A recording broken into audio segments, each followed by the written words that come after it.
வெறும் 3 நாட்கள், அதற்குள் 4 கோடி ரூபாய் கொள்ளை, 2 கொலை. ஆனால் போலீஸை விட ஒரு தனியார் துப்புரியும் நிபுணர் கண்டுபிடித்த ஒரே ஒரு குப்பை காகிதம் முழு வழக்கையும் தலைகீழாக மாற்றியது. அந்த காகிதத்தில் இருந்த ரகசியம் என்ன? கொலைக்காரர்கள் எப்படி சிக்கினார்கள்? இறுதி வரை யாரும் எதிர்பார்க்காத அந்த புத்திசாலித்தனமான வேட்டை இப்பொழுது ஆரம்பமாகிறது. கேளுங்கள் குற்றவலை. அத்தியாயம் 1. 197 துல்லிய வினாடிகளுக்கு முன் பூமிக்கு காலை வணக்கம் சொன்ன சூரியனாகப்பட்டவர் மைக்ரோ மில்லிமீட்டராக தனது ஊர்தலை வானத்தில் செய்து கொண்டிருந்த காலை நேரம். எழிலின் குவியலாக இருந்தது அந்த பஸ் ஸ்டாப். விதவிதமான வண்ணங்கள், சாகசம் புரிகிற உடைகளை எடுத்திய எழில்மிகு பெண்கள் அவர்களை ரசித்தபடி கட்டிலங்காளையர். சுடிதார், தாவணி, மிடி அணிந்த மாணவிகள் நோட்டுகளையும் டிஃபன் டப்பாவையும் மார்பிள் அழுத்தி கொண்டு நின்றிருந்தார்கள். ஜீன்ஸ், டைட் பேண்ட், பேகீஸ் அணிந்த மாணவர்கள் மகா ஸ்டைலாக ஆளுக்கு தலா 2 நோட்டுகளை மட்டுமே வைத்து கொண்டிருந்தார்கள். கைப்பையும் டிஃபன் கேரியரும் உள்ளடக்கிய கூடையுமாக நிற்கும் ஆஃபீஸ் அம்மணிகள். அவர்களில் பெரும்பான்மையான திருமணத்திற்கு காத்திருக்கும் இளசுகள் என்பது பின்குறிப்பு. 6-7 கிலோ மொத்த எடை கொண்ட நோட்டு புத்தகங்களை தோள்பையில் வைத்து சுமக்க முடியாமல் திணறிக் கொண்டிருக்கும் யூனிஃபார்ம் பொடிசுகள். நாம் மேற்குறித்த பிரிவினர் தவிர இன்னும் 2 வகையான அலுவலர்கள், இன்னும் வகையான அலுவலர்கள், சொந்த வேலைக்காக பயணிக்க இருப்பவர்கள் என்று பலர் அங்கிருந்தார்கள். இவர்களின் கூடவே சோமுவும் மாதவனும். சோமு, மாதவனா யாரென்றா கேட்கிறீர்கள்? இந்த 2 ஆசாமிகள் பற்றியும் நீங்கள் அறிந்து கொண்டே ஆக வேண்டும். இருவருமே சகோதரர்கள் போல வெளித்தோற்றத்தில் இருந்தார்கள். ஆனால் ஒரு ஆளை வர்ணிப்போம், அடுத்த ஆசாமி நீங்களே ஊகித்துக் கொள்ளலாம். யாரை வர்ணிக்கலாம்? சோமுவியா, மாதவனையா? சோமுவியே வர்ணித்து விடலாம், சரியா? வார்பிரிம்பில் செய்யப்பட்ட பிச்சுவா போல இறுகிய உடம்பு, பாரட்டா ரிவால்வர் நிறம். நிமிர்ந்து நின்றால் 2 ரைஃபிள்களை ஒன்றன் மேல் ஒன்றாக நிறுத்தி அதில் 30 சென்டிமீட்டர் தள்ளுபடி செய்தால் கிடைக்கின்ற நிகர உருவம். பருவ இளமையில் பருக்கள் பதித்துவிட்டு சென்ற நினைவு பள்ளங்கள் காரணமாக கையெறி குண்டின் மேல் பகுதி போல சொரசொரப்பாகிவிட்ட கன்னங்கள். டுமியில் செய்த துப்பாக்கியிலிருந்து வைப்படும் புகைச்சொருளை போல சுருளா தலைமுடி, டபுள் பேரல் துப்பாக்கிகள் போல மூக்கு, அதன் கீழே கத்தி, கைப்பிடி 2ஐ எதிரெதிர் பக்கமாக ஒட்ட வைத்தது போல மீசை. இத்தகைய உடலைமை கொண்ட சோமுகாப்பட்டவன் ஒரு டெர்லின் சட்டையும் பாலிஸ்டர் பேண்ட்டும் அணிந்திருந்தான். சோமுவின் உயரத்தில் ஒரு 10% சிறப்பு தளபதி கொடுத்தால் அது மாதவனின் உயரம். ஏற்கனவே கூறியது போல சோமுவின் தம்பி போலவை இருப்பான் மாதவன். வர்ணனைப்படுத்தி இவர்கள் வெள்ளன் டைப் ஆசாமிகள் என்று யூகித்திருப்பீர்கள்.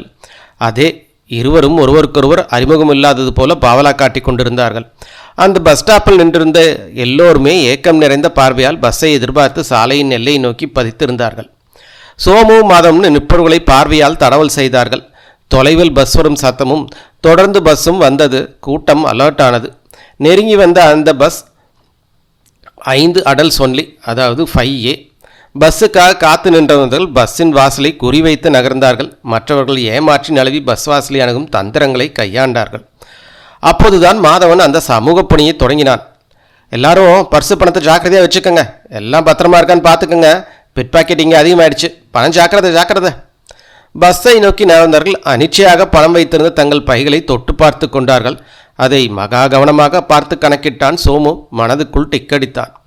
பஸ் வந்து நிற்க எல்லோரும் கூட்டமாக வாசலை மொய்த்தார்கள். சோமுவும் மாதவனும் டிட்டோ. எல்லோரும் பஸ்ஸினில் புகுந்து பிதுங்க இவர்கள் இருவரும் மனித மூதாயர் போல வாசலில் தொத்திக் கொண்டார்கள். பெருமாள்புரம் 1 என்று சோமுவும், ஜங்ஷன் பஸ் ஸ்டாண்ட் ஒரு டிக்கெட் என்று மாதவனும் ஆளுக்கு ஒரு டிக்கெட்டை வாங்கி கொண்டார்கள். மாதவன் மீண்டும் வாயை திறந்தான். அண்ணே, கொஞ்சம் உள்ளே நகர்ந்து போங்கண்ணே. சார், கட்டம் போட்ட சட்டை சார், கொஞ்சம் நகர்ந்து நில்லுங்க சார், உள்ள இடம் இருக்குதுல்ல, போங்க சார், நாங்கள் இங்கே வாசல் தொங்கிட்டு வரோம் பாருங்க. சத்தம் கொடுத்தான். தொடர்ந்து சோமுவும் வாய் திறந்தான். சார், உள்ளார தள்ளி போங்க சார், நடுவில் நிறையா இருக்குல்ல, போங்க சார், இல்லைன்னா கொஞ்சம் இடமாவது விடுங்க, நான் உள்ளே போகிறேன். சொல்லிவிட்டு செயலிலும் இறங்கினான். கூட்டத்தில் இடித்து கொண்டு புகுந்து உள்ளே சென்றான். செல்லும் பொழுதே பிட் பாக்கெட்டிற்கு பயந்து பையை தொட்டு பார்த்த பணக்காரர்களையும் கவனித்து நெருங்கினான். அவர்கள் தொட்டு பார்த்ததை வைத்து பணம் இருக்கும் இடத்தை எளிதாக வார்த்து வைத்திருந்த சோமு கூட்டத்தினில் புகுந்து முன்வாசல் வழியாக வந்து ஜங்ஷன் பஸ் ஸ்டாண்டில் இறங்கிய போது அவனது இடுப்பின் மறைவில் மொத்தம் 6 பர்சுகள். மாதவனும் இறங்கிக் கொண்டான். தூத்துக்குடி செல்லும் பஸ்கள் நிற்கும் இடத்திற்கு வந்து அதற்கு பின் இருக்கும் கட்டண கழிப்பறைக்குள் புகுந்தான் சோமு. கதவை பூட்டி கொண்டு பர்சனல் சிறைப்பட்டிருந்த பணத்திற்கு விடுதலை வாங்கினான். சோமுமால் விடுதலை வாங்கப்பட்ட மொத்த பணம் 1340 ரூபாய். பர்சுகளை பேப்பரில் சுற்றி ஒரு பார்சலாக கட்டிக்கொண்டு பணத்தை பேன் பாக்கெட்டில் போட்டுக்கொண்டு வெளியே வந்தான். வெளியில் மாதவன் அவனுக்காக காத்திருந்தான். வசூல் எவ்வளோ சோமு? 1300 ரூபாப்பா. ச்சே, ரொம்ப கம்மி என்றான் மாதவன் சோர்வாக. இருவரும் நடந்தார்கள். சாக்கடைக்குள் பர்ஸ் பார்சலி தூக்கி எறிந்தார்கள் சோமு. இருவரும் நடந்து நாகர்கோவில் பஸ்கள் நிற்கின்ற இடத்திற்கு வந்தார்கள். பசிக்குது சோமு, சாப்பிடலாமா? சரி வா. நடந்து ஜன்னத் ஹோட்டலுக்குள் வந்தார்கள். ஆப்பமும் ஆட்டுக்கால் பாயாவும் ஆர்டர் செய்தார்கள். சோமு யோசனையில் உட்கார்ந்திருந்தான். என்ன சோமு யோசனையாக இருக்க? மது, நம்ம நிலைமையை யோசித்து பார்த்தேன். தினமும் 1000க்கும் 1500க்கும் நம்ம இப்படி கஷ்டப்பட வேண்டியதாக இருக்குது. ஒரு தடவை தொழில் செஞ்சு ரூட்டில் திரும்பி தொழிலுக்கு போக ஒரு வாரம் 10 நாள் இடைவெளி வேண்டியதாக இருக்குது. நம்ம பொழப்ப பார்த்தியா? ஆமாம் சோமு, ஒவ்வொருத்தனும் பேங்க்கு வீடுன்னு போய் கை வச்சா லட்சக்கணக்கில் கோடிக்கணக்கில் கொண்டு வந்துடுறான். அப்புறம் நிம்மதியாக உட்காந்து சாப்பிட்றான். நம்மளை பாரு மது, நம்மளும் அதே மாதிரி ஒரு கொள்ளையாவது நிறுத்தினான். பேரர் ஆப்பமும் பாயாவும் கொண்டு வர சோமுவின் பேச்சில் தடங்கள். பேரர் தன் ட்ரெயில் வைத்து கொண்டு வந்தவற்றை சோமு மாதவன் முன் மேஜையில் பரப்பினான். வேறு எதுவும் வேணுமா சார்? வேணா, சாப்பிட்டுட்டு சொல்கிறோம். பேரர் நகர்ந்ததும் சோமு தொடர்ந்தான். ஒன்றாவது நம்ம நடத்தணும் மாது, அதில் தான் த்ரில் இருக்குது. பணமும் கிடைக்கும். வசமும் ஒரு கொள்ளை சிக்கிட்டா போதும், நிம்மதியாக உட்காந்து சாப்பிடலாம். செய்வன் சோமு, உற்சாகமாக குரல் கொடுத்தான் மாதவன். நிதானமாக யோசித்து செயல்படலாம் மாது. இந்த விஷயத்தில் நம்ம அவசரப்படவே கூடாது. நல்லா திட்டம் போட்டு பக்காவாக செய்யலாம். ஒரு பெரிய கொள்ளை நடத்திட்டு அப்புறம் கொஞ்ச நாளில் எந்த இடத்துக்கும் போகாமல் ஒதுங்கிடலாம். மாதவனுக்கு உற்சாகம் தொத்தி கொண்டு முகம் மலர்ந்தான். செய்யலாம் சோமு, நீ சொன்ன மாதிரியே ஒரு கொள்ளை நடத்திட்டு பேக்கெட்டையும் பர்சையும் தடவிருந்த தொழிலுக்கு ஒரு முழுக்கு போட்டுடலாம். கனவுகள் நிறைந்த கண்களோடு சொன்னான் மாதவன். பேரர் வர இன்னும் 2 ஆப்பும் 2 டபுள் ஆம்லெட்டும் ஆர்டர் செய்தான் சோமு. அடுத்த அத்தியாயம் கேட்பதற்கு முன்பு நண்பர்களே, இந்த மாதிரி ஒரு மணி நேர தமிழ் ஆடியோ புக் வீடியோவை உருவாக்க எனக்கு குறைந்தது 4 நாட்கள் ஆகும். கதையை தேர்வு செய்து வாசிப்பது, ஒலியை சுத்தம் செய்வது, தேவையான எல்லா படங்களையும் உருவாக்கி அனிமேஷனாக மாற்றுவது, முழு video editing, thumbnail, title, description, tags இவை அனைத்தையும் நான் ஒரே ஒரு நபராக செய்து வருகிறேன். இந்த உழைப்பை நீங்கள் மதித்து எனக்கு தொடர்ந்து ஆதரவு தர விரும்பினால் தயவு செய்து இந்த சேனலை சப்ஸ்கிரைப் பண்ணுங்கள், வீடியோவுக்கு லைக் போடுங்க, உங்கள் பாசிட்டிவ் கருத்துக்களை கமெண்ட்ஸில் சொல்லுங்கள் மற்றும் உங்கள் நண்பர்களோட ஷேர் பண்ணுங்கள். உங்கள் ஒவ்வொரு ஆதரவும் எனக்கு மிகப்பெரிய ஊக்கமாக இருக்கும். மிக்க நன்றி. வாருங்கள் அடுத்த அத்தியாயத்தை தொடருவோம். அத்தியாயம் 2. பாளையங்கோட்டை குலவணிகர்புரம். அம்பை ரோட்டில் பிளாரன்ஸ் சுவேஷன் செவிடு உமையர் பள்ளி தாண்டி சுமார் 1/2 கிலோமீட்டர் தொலைவில் அமைந்திருந்தது தனி வீடு. உள்ளே சோமுவும் மாதவனும். சோமு, ஏதோ திட்டம்னு சொல்லி வரச்சனையே, என்ன சோமு? அவசரப்படாத மாது, சொல்கிறேன் என்ற சோமு ஒரு சிகரெட்டை எடுத்து அதன் தலையை பொசுக்கி வாயில் பொருத்தி கொண்டான். புகையை நுரையீரல் நோக்கி பயணப்படுத்தினான். மாது, நம்ம ஹோட்டலில் வச்சு பேசணுமே, அதை செயல்படுத்த ஒரு திட்டம் வச்சுருக்கேன். அந்த முருகன் குறிச்சி கிராக்கி விஷயமா? மாதவன் கேட்க ஒரு முறை முறைத்தான் சோமு. அது இல்லடா, கொள்ளையடிக்கிறது. ஓ சோமு சோமு என்று உற்சாகமாக கொப்பளிக்க சோமுவை கட்டிப்பிடித்து கொண்டான் மாதவன். விடு மாது, நம்ம அதை நினச்சி சந்தோஷப்படலாம் நேரமில்லை. இன்றைக்கே காரியத்தில் இறங்க வேண்டிய விவகாரம் அது. அப்படின்னா திட்டம் தயாரா? இன்றைக்கே நம்ம கொள்ளையடிக்க போகிறோமா? இல்லை மாது, 4 நாள் கழித்து தான் கொள்ளையடிக்க போகிறோம். நான் ஓரளவுக்கு திட்டம் தயார் பண்ணி வச்சுருக்கேன். அது ஒரு புகைப்பிம்பம் மாதிரி மங்கலாக இருக்குது. அதுக்கு சரியான உருவம் கொடுக்கணும். புரிகிற மாதிரி சொல்லு சோமு. மாது, நம்ம கொள்ளையடிக்க போகிறது லயன் ஃபெர்டிலைசர்ஸ் அண்ட் கோவை. அந்த உரத்தொழிற்சாலையா? ஷிஃப்ட் சிஸ்டத்தில் 3 சிஸ்டம் வேலை பார்க்குற இடமாச்சு. 24 மணி நேரம் அங்கே ஆளுங்க இருப்பாங்களே. நம்ம ஃபேக்ட்ரியை கொள்ளையடிக்க போகிறதில்ல மாது, அந்த ஃபேக்ட்ரியோட ஆஃபீஸை, டவுனில் இருக்கிறதே அட்மினிஸ்ட்ரேட்டிவ் ஆஃபீஸ், அதை. சரி சொல்லு.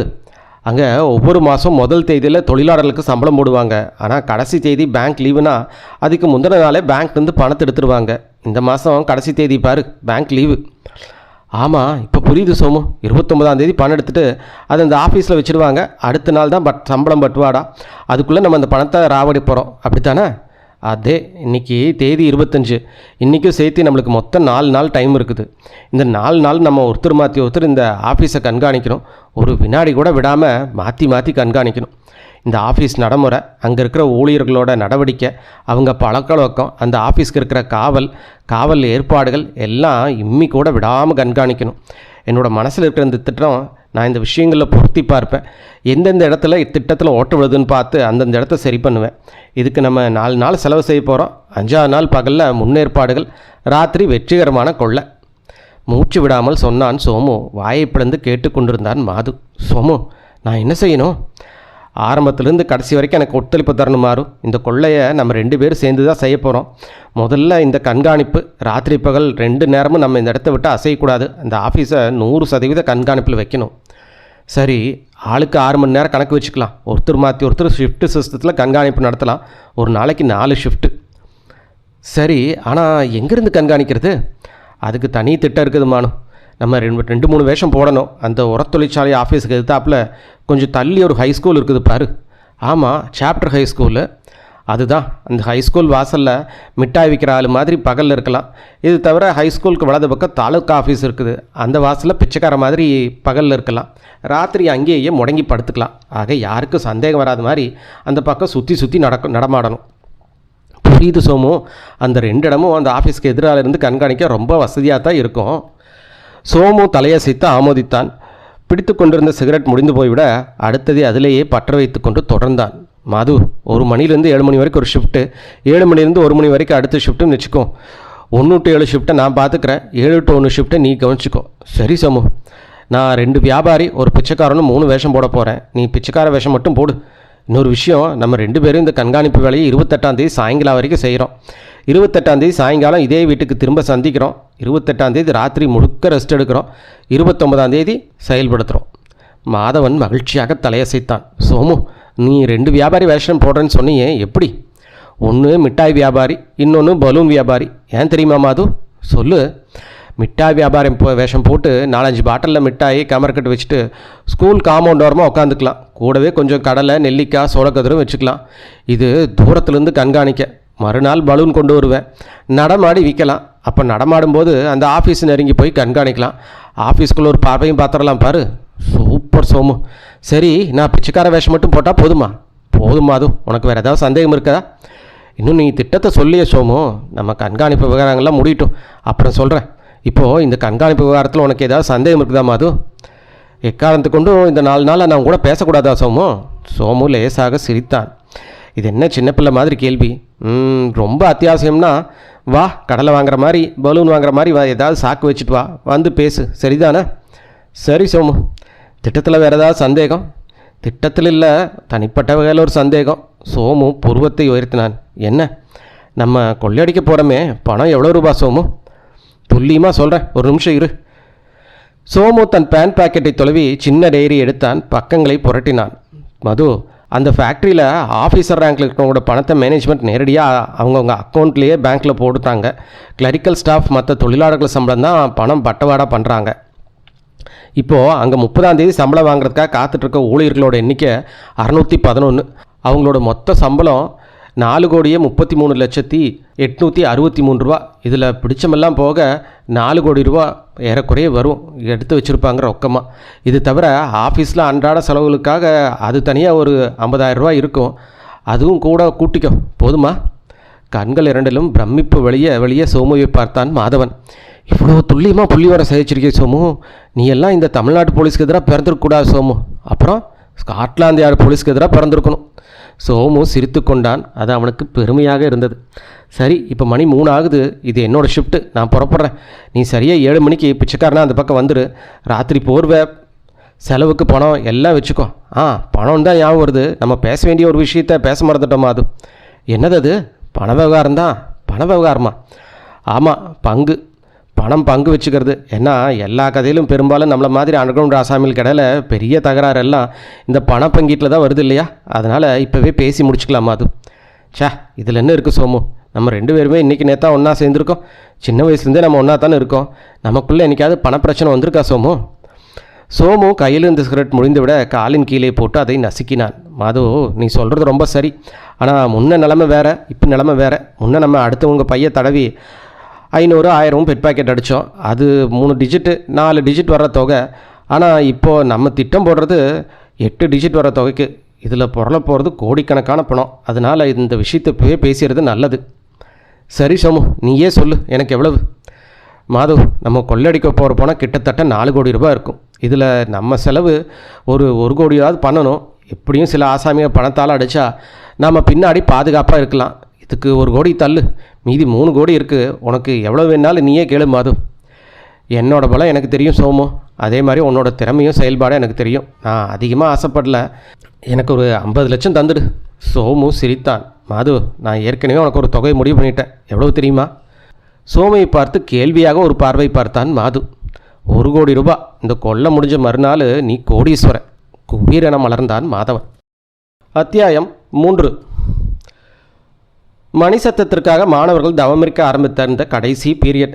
தலையில் ஒரு சீசன் துண்டு தலைப்பாகை, மூக்குக்கு கீழே படிய வெட்டி அமைக்கப்பட்ட மீசை, பழைய மாடல் ஃப்ரேமுடன் கூடிய மூக்கு கண்ணாடி சகிதம் அழுக்குச்சட்டை வேஷ்டியுடன் ஒரு சின்ன சாக்கு முட்டியை தூக்கி கொண்டு சாப்டர் உயர்நிலைப்பள்ளி கேட் அருகே வந்தான் சோமு. சுத்தமாக முகச்சாயம் மாற்றியிருந்தான். சாக்கு மூட்டையை கீழே வைத்து பிரித்து அதிலிருந்து ஒரு கிழிந்த போர்வை எடுத்து தரையில் விரித்தான். அதில் கண்ணாடி பாட்டில்களை எடுத்து வைத்தான். பாட்டில்களுக்குள் ஏற்கனவே வாங்கி வைத்திருந்த பாலித்தீன் பைகளை கிழித்து மிட்டாய் வகைகளை கொட்டினான். கொஞ்சம் கடலை 4-5 சோளக்கதிர்களை எடுத்து பரப்பினான். அவற்றின் பின்புறம் சுவரில் சாய்ந்து உட்கார்ந்தான். கண்ணாடியின் பின்னால் இருந்த ஆரோக்கியமான விழிகள் லயன் ஃபெர்டிலைசர்ஸ் அன்கோவின் நிர்வாக அலுவலகத்தில் பதிந்தன. மாலை வெயில் பித்தளை எழுத்துக்கள் மின்ன முன்வாசல் தெரிந்தது. முன்வாசலில் காக்கி சட்டை பேண்ட் அணிந்து செக்யூரிட்டி என்று ஆங்கில பேட்ச் குத்திய காவலால் தெரிந்தான். முரட்டு உடம்பாய் பலசாலித்தனம் காட்டினான். சோமு மனதில் ஒரு எதிர்பார்ப்பு எழுந்தது. இரவு காவலாளியால் எப்படின்னு கவனிக்கணும். யாரையா நீயே? அதட்டான கேள்வி சோமுவை கலைத்தது. சோமு நிமிர்ந்து பார்த்தான். இன்னொரு முண்டாஸ் ஆசாமி முரட்டுத்தனமாய் நின்று கொண்டிருந்தான். அட, யார் நீன்னு கேட்குறனில்ல? நான் ஒரு ஏழைங்க. இந்த ஸ்கூல் பக்கம் வியாபாரம் செஞ்சு பிழைக்கலான்னு வந்திருக்கேன். வியாபாரமா? இந்த இடத்துலையா? ஆமாங்க, நான் ரொம்ப கஷ்டப்பட்டவன், அதான் இங்கே வந்து வியாபாரம் பண்ணான்னு. ஆமாம், நீங்கள் யாருன்னு தெரியலையே. நான் இந்த ஏரியா நடைபாதி வியாபாரி சங்கத்தோட தலைவர். எங்கள் சங்கத்து உறுப்பினர்கள் மட்டும்தான் இந்த ஏரியாவில் கடை போடலாம். அட, ஆச்சரியமாக இருக்கே. இந்த ஸ்கூல் வாசலில் சின்ன கடை போடுறத கண்ட்ரோல் பண்ண கூட ஆள் இருக்குதா? என்னையா சட்டம் பேசுகிற? அதுக்காக ரோட்டில் போகிற வரவங்க எல்லாரும் இந்த இடத்துல வந்து வியாபாரம் பண்ணால் அப்புறம் எங்கள் சங்க வியாபாரிகளோட பொழப்பு என்ன ஆகுறது? எந்திரியா. அண்ணே, தலைவரே, நானும் உங்கள் சங்கத்தில் மெம்பர் ஆயிடுறேன். என்னோடய பிழைப்புக்கு வழி சொல்லுங்கள் தலைவரே. அந்த சங்க செயலாளர் தலைவர் என்ற மந்திர வார்த்தைக்கு மயங்கி போனான். சரி, எங்கள் சங்கத்தில் மெம்பர் ஆயிடுறியா? சரி, ரொம்ப சந்தோஷம் தலைவரே. வாங்க தலைவரே, ஒரு டீ சாப்பிட்லாம். டீ எல்லாம் எதுக்குப்பா? அப்புறம் மெம்பர் சந்தா வாரம் 100 ரூபா தந்துடணும். நானே நேரடியாக வந்து வசூலிச்சுக்குவேன். சரிங்க, வாங்க தலைவரே, டீ சாப்பிட்லாம். சந்தா நாளைக்கு தந்துடுறேன். அந்த சங்க செயலாளரும் சோமுவும் பக்கத்தில் இருந்த டீ கடையை அணுகினார்கள். வணக்கம் அண்ணே, சௌக்கியந்தானா? ஆமையா முருகேசு என்றான் அந்த செயலாளர். டீயாண்ணே? ஆமாம், 2 டீ போடு, நல்லா ஸ்ட்ராங்காக சக்கரை தூக்கலாக போடுப்பா. டீ கடை முருகேசன் தூள் மாற்றி 2 டம்ளர்களை சிறப்பு கழுவலாக வெந்நீரில் கழுவி டீ போட்டு தந்தான். டீ குடித்தார்கள். சோமு பையிலிருந்து ஒரு 2 ரூபாய் தாளை எடுத்து நீட்டான். அட, அண்ணனுக்கு டீ கொடுத்தா துட்டா? வேணாங்க என்று முருகேசன் மறுக்க, சோமு வாங்கிக்கங்க என்றான். சொல்லிவிட்டு அந்த தலைவரை பார்த்தான். வாங்கிக்க முருகேசு, இவர் நம்மளுக்கு வேண்டியவர் தான். பரவாயில்ல, தர்றாருல, வாங்கிக்கோ. முருகேசு வாங்கி கொண்டான். சோமு தன்னிடத்துக்கு திரும்பி கூடவே அந்த செயலாளர். இதுக்கு முன்னாடி எங்கே வியாபாரம் பண்ண? ஒரு இடம்னு இல்லைங்க. பலூனு, பாம்பே சவு மிட்டான்னு திருவிழா பொருட்காட்சி பக்கம் வைப்பங்க. சரி, ஸ்கூல் விட்டுருச்சு, பசங்க வர்றாங்க, வியாபாரத்தை கவனி. ஆமாம், உன் பேர் என்ன? சோலையப்பன் தலைவரே. சரி சோலையப்பா, வரட்டுமா? யாராவது வந்து ஏதாவது கேட்டாங்கன்னா ராமு தான் இங்கே கடை போட சொன்னார்னு என் பேரை சொல்லிவிடு. எந்த பையில எதுவும் சொல்ல மாட்டான், சரியா? சோமு தலையை ஆட்டினான். சரி தலைவரே. அப்பொழுது ஒரு பை நிறைய நாவல் பழத்துடன் ஒரு பாட்டி வந்து சோமுவை ஒரு மாதிரியாக பார்த்தாள். பாட்டி, இவர் பேர் சோலையப்பன், நமக்கு ரொம்ப வேண்டிய ஆள். இங்கே கடை போடட்டும், நீ எதுவும் வசவுப்படாத என்ன? சரிங்க ஐயா, நீங்கள் சொன்ன அதுக்கப்புறம் நான் என்ன சொல்ல போகிறேன்? அவர் ஆசனா கடை போட்டு வியாபாரம் பார்க்கட்டும் என்ற பாட்டி தன் கடையை பரப்ப ஆரம்பித்தார்.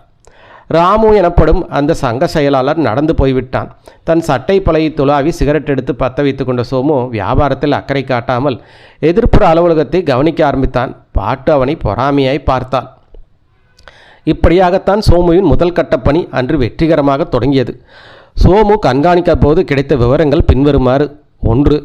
மணி 4:25க்கு பக்கத்து டீக்கடையிலிருந்து ஒரு பையன் ஒரு ஸ்டாண்டில் 10-12 டம்ளர் டீயை கொண்டு செல்கிறான். மணி 2 மணி 5:30க்கு முதலில் 4 நடுத்தர வயது பெண்களும் மணி 5:35க்கு 3 இளம் வயது பெண்களும் ஆஃபீஸிலிருந்து கிளம்பி போனார்கள். ஒரு ஹீரோ ஹோண்டா, 4 டிவிஎஸ் மொப்பட், 2 ஸ்கூட்டர்கள் ஆகியவற்றில் தலா 2 பேர் வீதம் 14 ஆண்கள் வாகனத்தில் சென்றார்கள். 3 மணி 5:45 உதிரியாய் மொத்தம் 8 பேர் போனார்கள். 4 மணி 5:50க்கு வழுக்கை தலை ஆசாமிகள் 2 பேர் ஏதோ சீரியஸாக பேச்சு சத்தம் வெளிப்பட்டு நடந்து போனார்கள். மணி 6க்கு நரைத்த தலையுடன் பேண்ட் ஷர்ட் இன் செய்து பெல்ட் அணிந்த ஆசாமி ஒருவர் ஒரு கூடையுடன் புறப்பட்டு போனார். 6 மணி 6:35க்கு செக்யூரிட்டி நின்றிருந்த ஆசாமியிடம் வேறொருவன் வந்து சார்ஜ் வாங்கி கொண்டார். முதலில் யூனிஃபார்ம் அணிந்திருந்த நிலையில் ஆஃபீஸினுள் சென்று 6:45 மணிக்கு கட்டம் போட்ட சட்டையுடன் டிப்டாப்பாக வந்து சைக்கிளில் ஏறி போனான். கடிகாரங்களின் குட்டை முட்கள் 7ஐயும் நெட்டை முட்கள் 12ஐயும் முத்தமிட்டு கொண்டிருந்த முன்னிரவு. 4-5 கந்தல் துணிகளையும் ஒரு அலுமினிய சட்டையும் ஏந்தி கொண்டு தலைவரை போர்வியால் மூடிக்கொண்டு மாதவன் பிச்சைக்காரனாக வந்து சேர்ந்தான். தூரத்தில் வரும்போதே அவன் நடையை வைத்து அடையாளம் அறிந்த சோபு சுற்றுமுற்றும் ஒரு பார்வை பார்த்துவிட்டு அவனை நெருங்கினான். தாழ்ந்த குரலில் உரையாடி கொண்டார்கள். வந்துட்டியா மாது? ஆமாம் சோமு, ஆள் அடையாளம் தெரியாமல் மாறிட்ட. அது இருக்கட்டும், இந்த ஆஃபீஸுக்கு கண்காணிக்க போகிற, இப்படியே போத்திட்டு உட்காந்து தூங்கிடாத. அதெல்லாம் தூங்க மாட்டேன் சோமு. ரைட்டு, அதோ வாசலில் நிற்கிறான் பார் செக்யூரிட்டி, அவனை நல்லா பாரு. அவன் எத்தனை மணிக்கு உட்காடுறான், எத்தனை மணிக்கு ஒரு தடவை ஒன்றுக்கு போகிறான், படுக்கிறானா, சாஞ்சு உட்காந்து தூங்குறானா, அவனை பார்க்க யாராவது வர்றாங்களா, வந்தால் எவ்வளோ மணி நேரம் பேசுகிறாங்க, அந்த இடத்த விட்டு பக்கத்தில் போய் டீ குடிக்கிறானா, கரண்ட்டு கட் ஆகுதா, ஆனால் அது திரும்பி வர்றதுக்கு எவ்வளோ நேரம் ஆகுது, இது எல்லாத்தையும் நோட் செய்யணுமா? அது பேப்பரு, பேனா, வாட்ச் வச்சுருக்கியா? வாட்ச் இருக்குது, பேனா இருக்குது, பேப்பர் இல்லை, பக்கத்து கடையில் வாங்கிக்கிறேன். கெடுத்திய காரியத்தை போட்டுக்கிறது பிச்சைக்கார வேஷம். போய் கடையில் பேப்பர் வாங்கினா சந்தேகப்பட மாட்டானா? ஆமாம் சோமு, நான் பேப்பர் கொண்டு வந்துடுறேன். இதோ அந்த முனிசிபாலிட்டி பார்க் இருக்குது, அதை தான் படுத்திருப்பேன். 12-1 மணிக்கு எழுப்பி விட்டுடு. பேப்பரு இப்படி கொண்டாந்து தர்றேன்ப்பா. சோமு விலகி போக மாது வியந்தான். அடே அப்பா, கண்காணிக்கிறதுனா இதில் இவ்வளோ விவரம் இருக்கா? சோமு செய்கிற முன்பே என்கிட்ட பார்த்தா திட்டம் பக்காவாக வச்சுருப்பான் போல இருக்கு. சோமு பேப்பர் வாங்கி கொண்டு வந்து தந்தான். தந்து விட்டு மாநகராட்சி பூங்கா பெஞ்சில் கட்டையை சாத்தினான். காலை மணி 7. காலில் பெரிய பேண்டேஜுடன் வந்தான் மாதவன். அந்த கட்டு அழுக்காக இருந்தது. சில இடங்களில் திட்டாக கருப்பு தீற்றல்கள். சோமு அவனை நெருங்கினான். மது, நீ இந்த ஆஃபீஸ் வாசலில் ஓரமாக உட்காந்துக்கோ, நான் மத்தியானம் 12 மணிக்கு வந்துடுவேன். ரகசிய குரலில் சொல்லிவிட்டு தற்செயலாக திரும்பின சோபு அதிர்ந்து போனான். அந்த உரத்தொழிற்சாலையின் நிர்வாக அலுவலகத்தின் வாசலில் நின்றிருந்த காவலாளி அவர்களையே பார்த்து கொண்டிருந்தான். சோமு அவசரமாக பையை துளாவி ஒரு 10 ரூபாய் எடுத்து மாதவனுக்கு பிச்சை போட்டுவிட்டு அவசரமாக நடந்தான். அவனது பார்வை, பதற்றம், அவசரம் 3ஐயுமே மனதுக்குள் டிக் செய்த மாதவன் விந்திக்கொண்டு எதிர் திசையில் நடந்தான். எதிரே வந்த 2 கையேந்தினான். வசவு வக்க வாங்கி கட்டி கொண்டான்.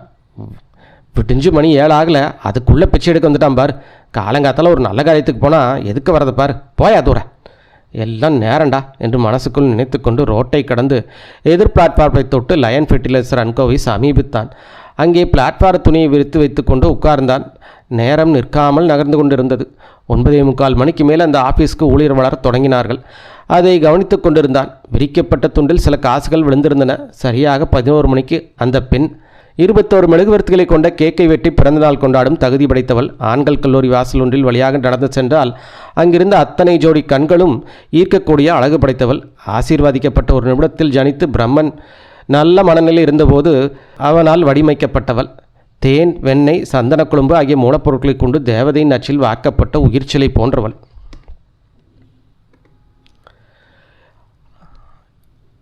இத்தகையால் சரியாக 11 மணிக்கு மாதவன் முன் வந்து நின்றாள். மின்னடிக்கும் அந்த அலையில் ஒரு கணம் தடுமாறி போனான் மாதவன். அவளையே பார்த்தான். சட்டென்று எச்சரிக்கை உணர்வு தாக்க அவன் சுதாரித்தான். யார் இவ, எதுக்காக வந்திருக்கா? அந்த கேள்விகள் இதயத்திலால உள்ளுக்குள் ஒரு உதறல் புறப்பட்டது. அவள் புன்னகையை படரவிட்டாள். ஹலோ. 1000 டன் இனிப்பில் ஊற வைத்து எடுத்த குரல்.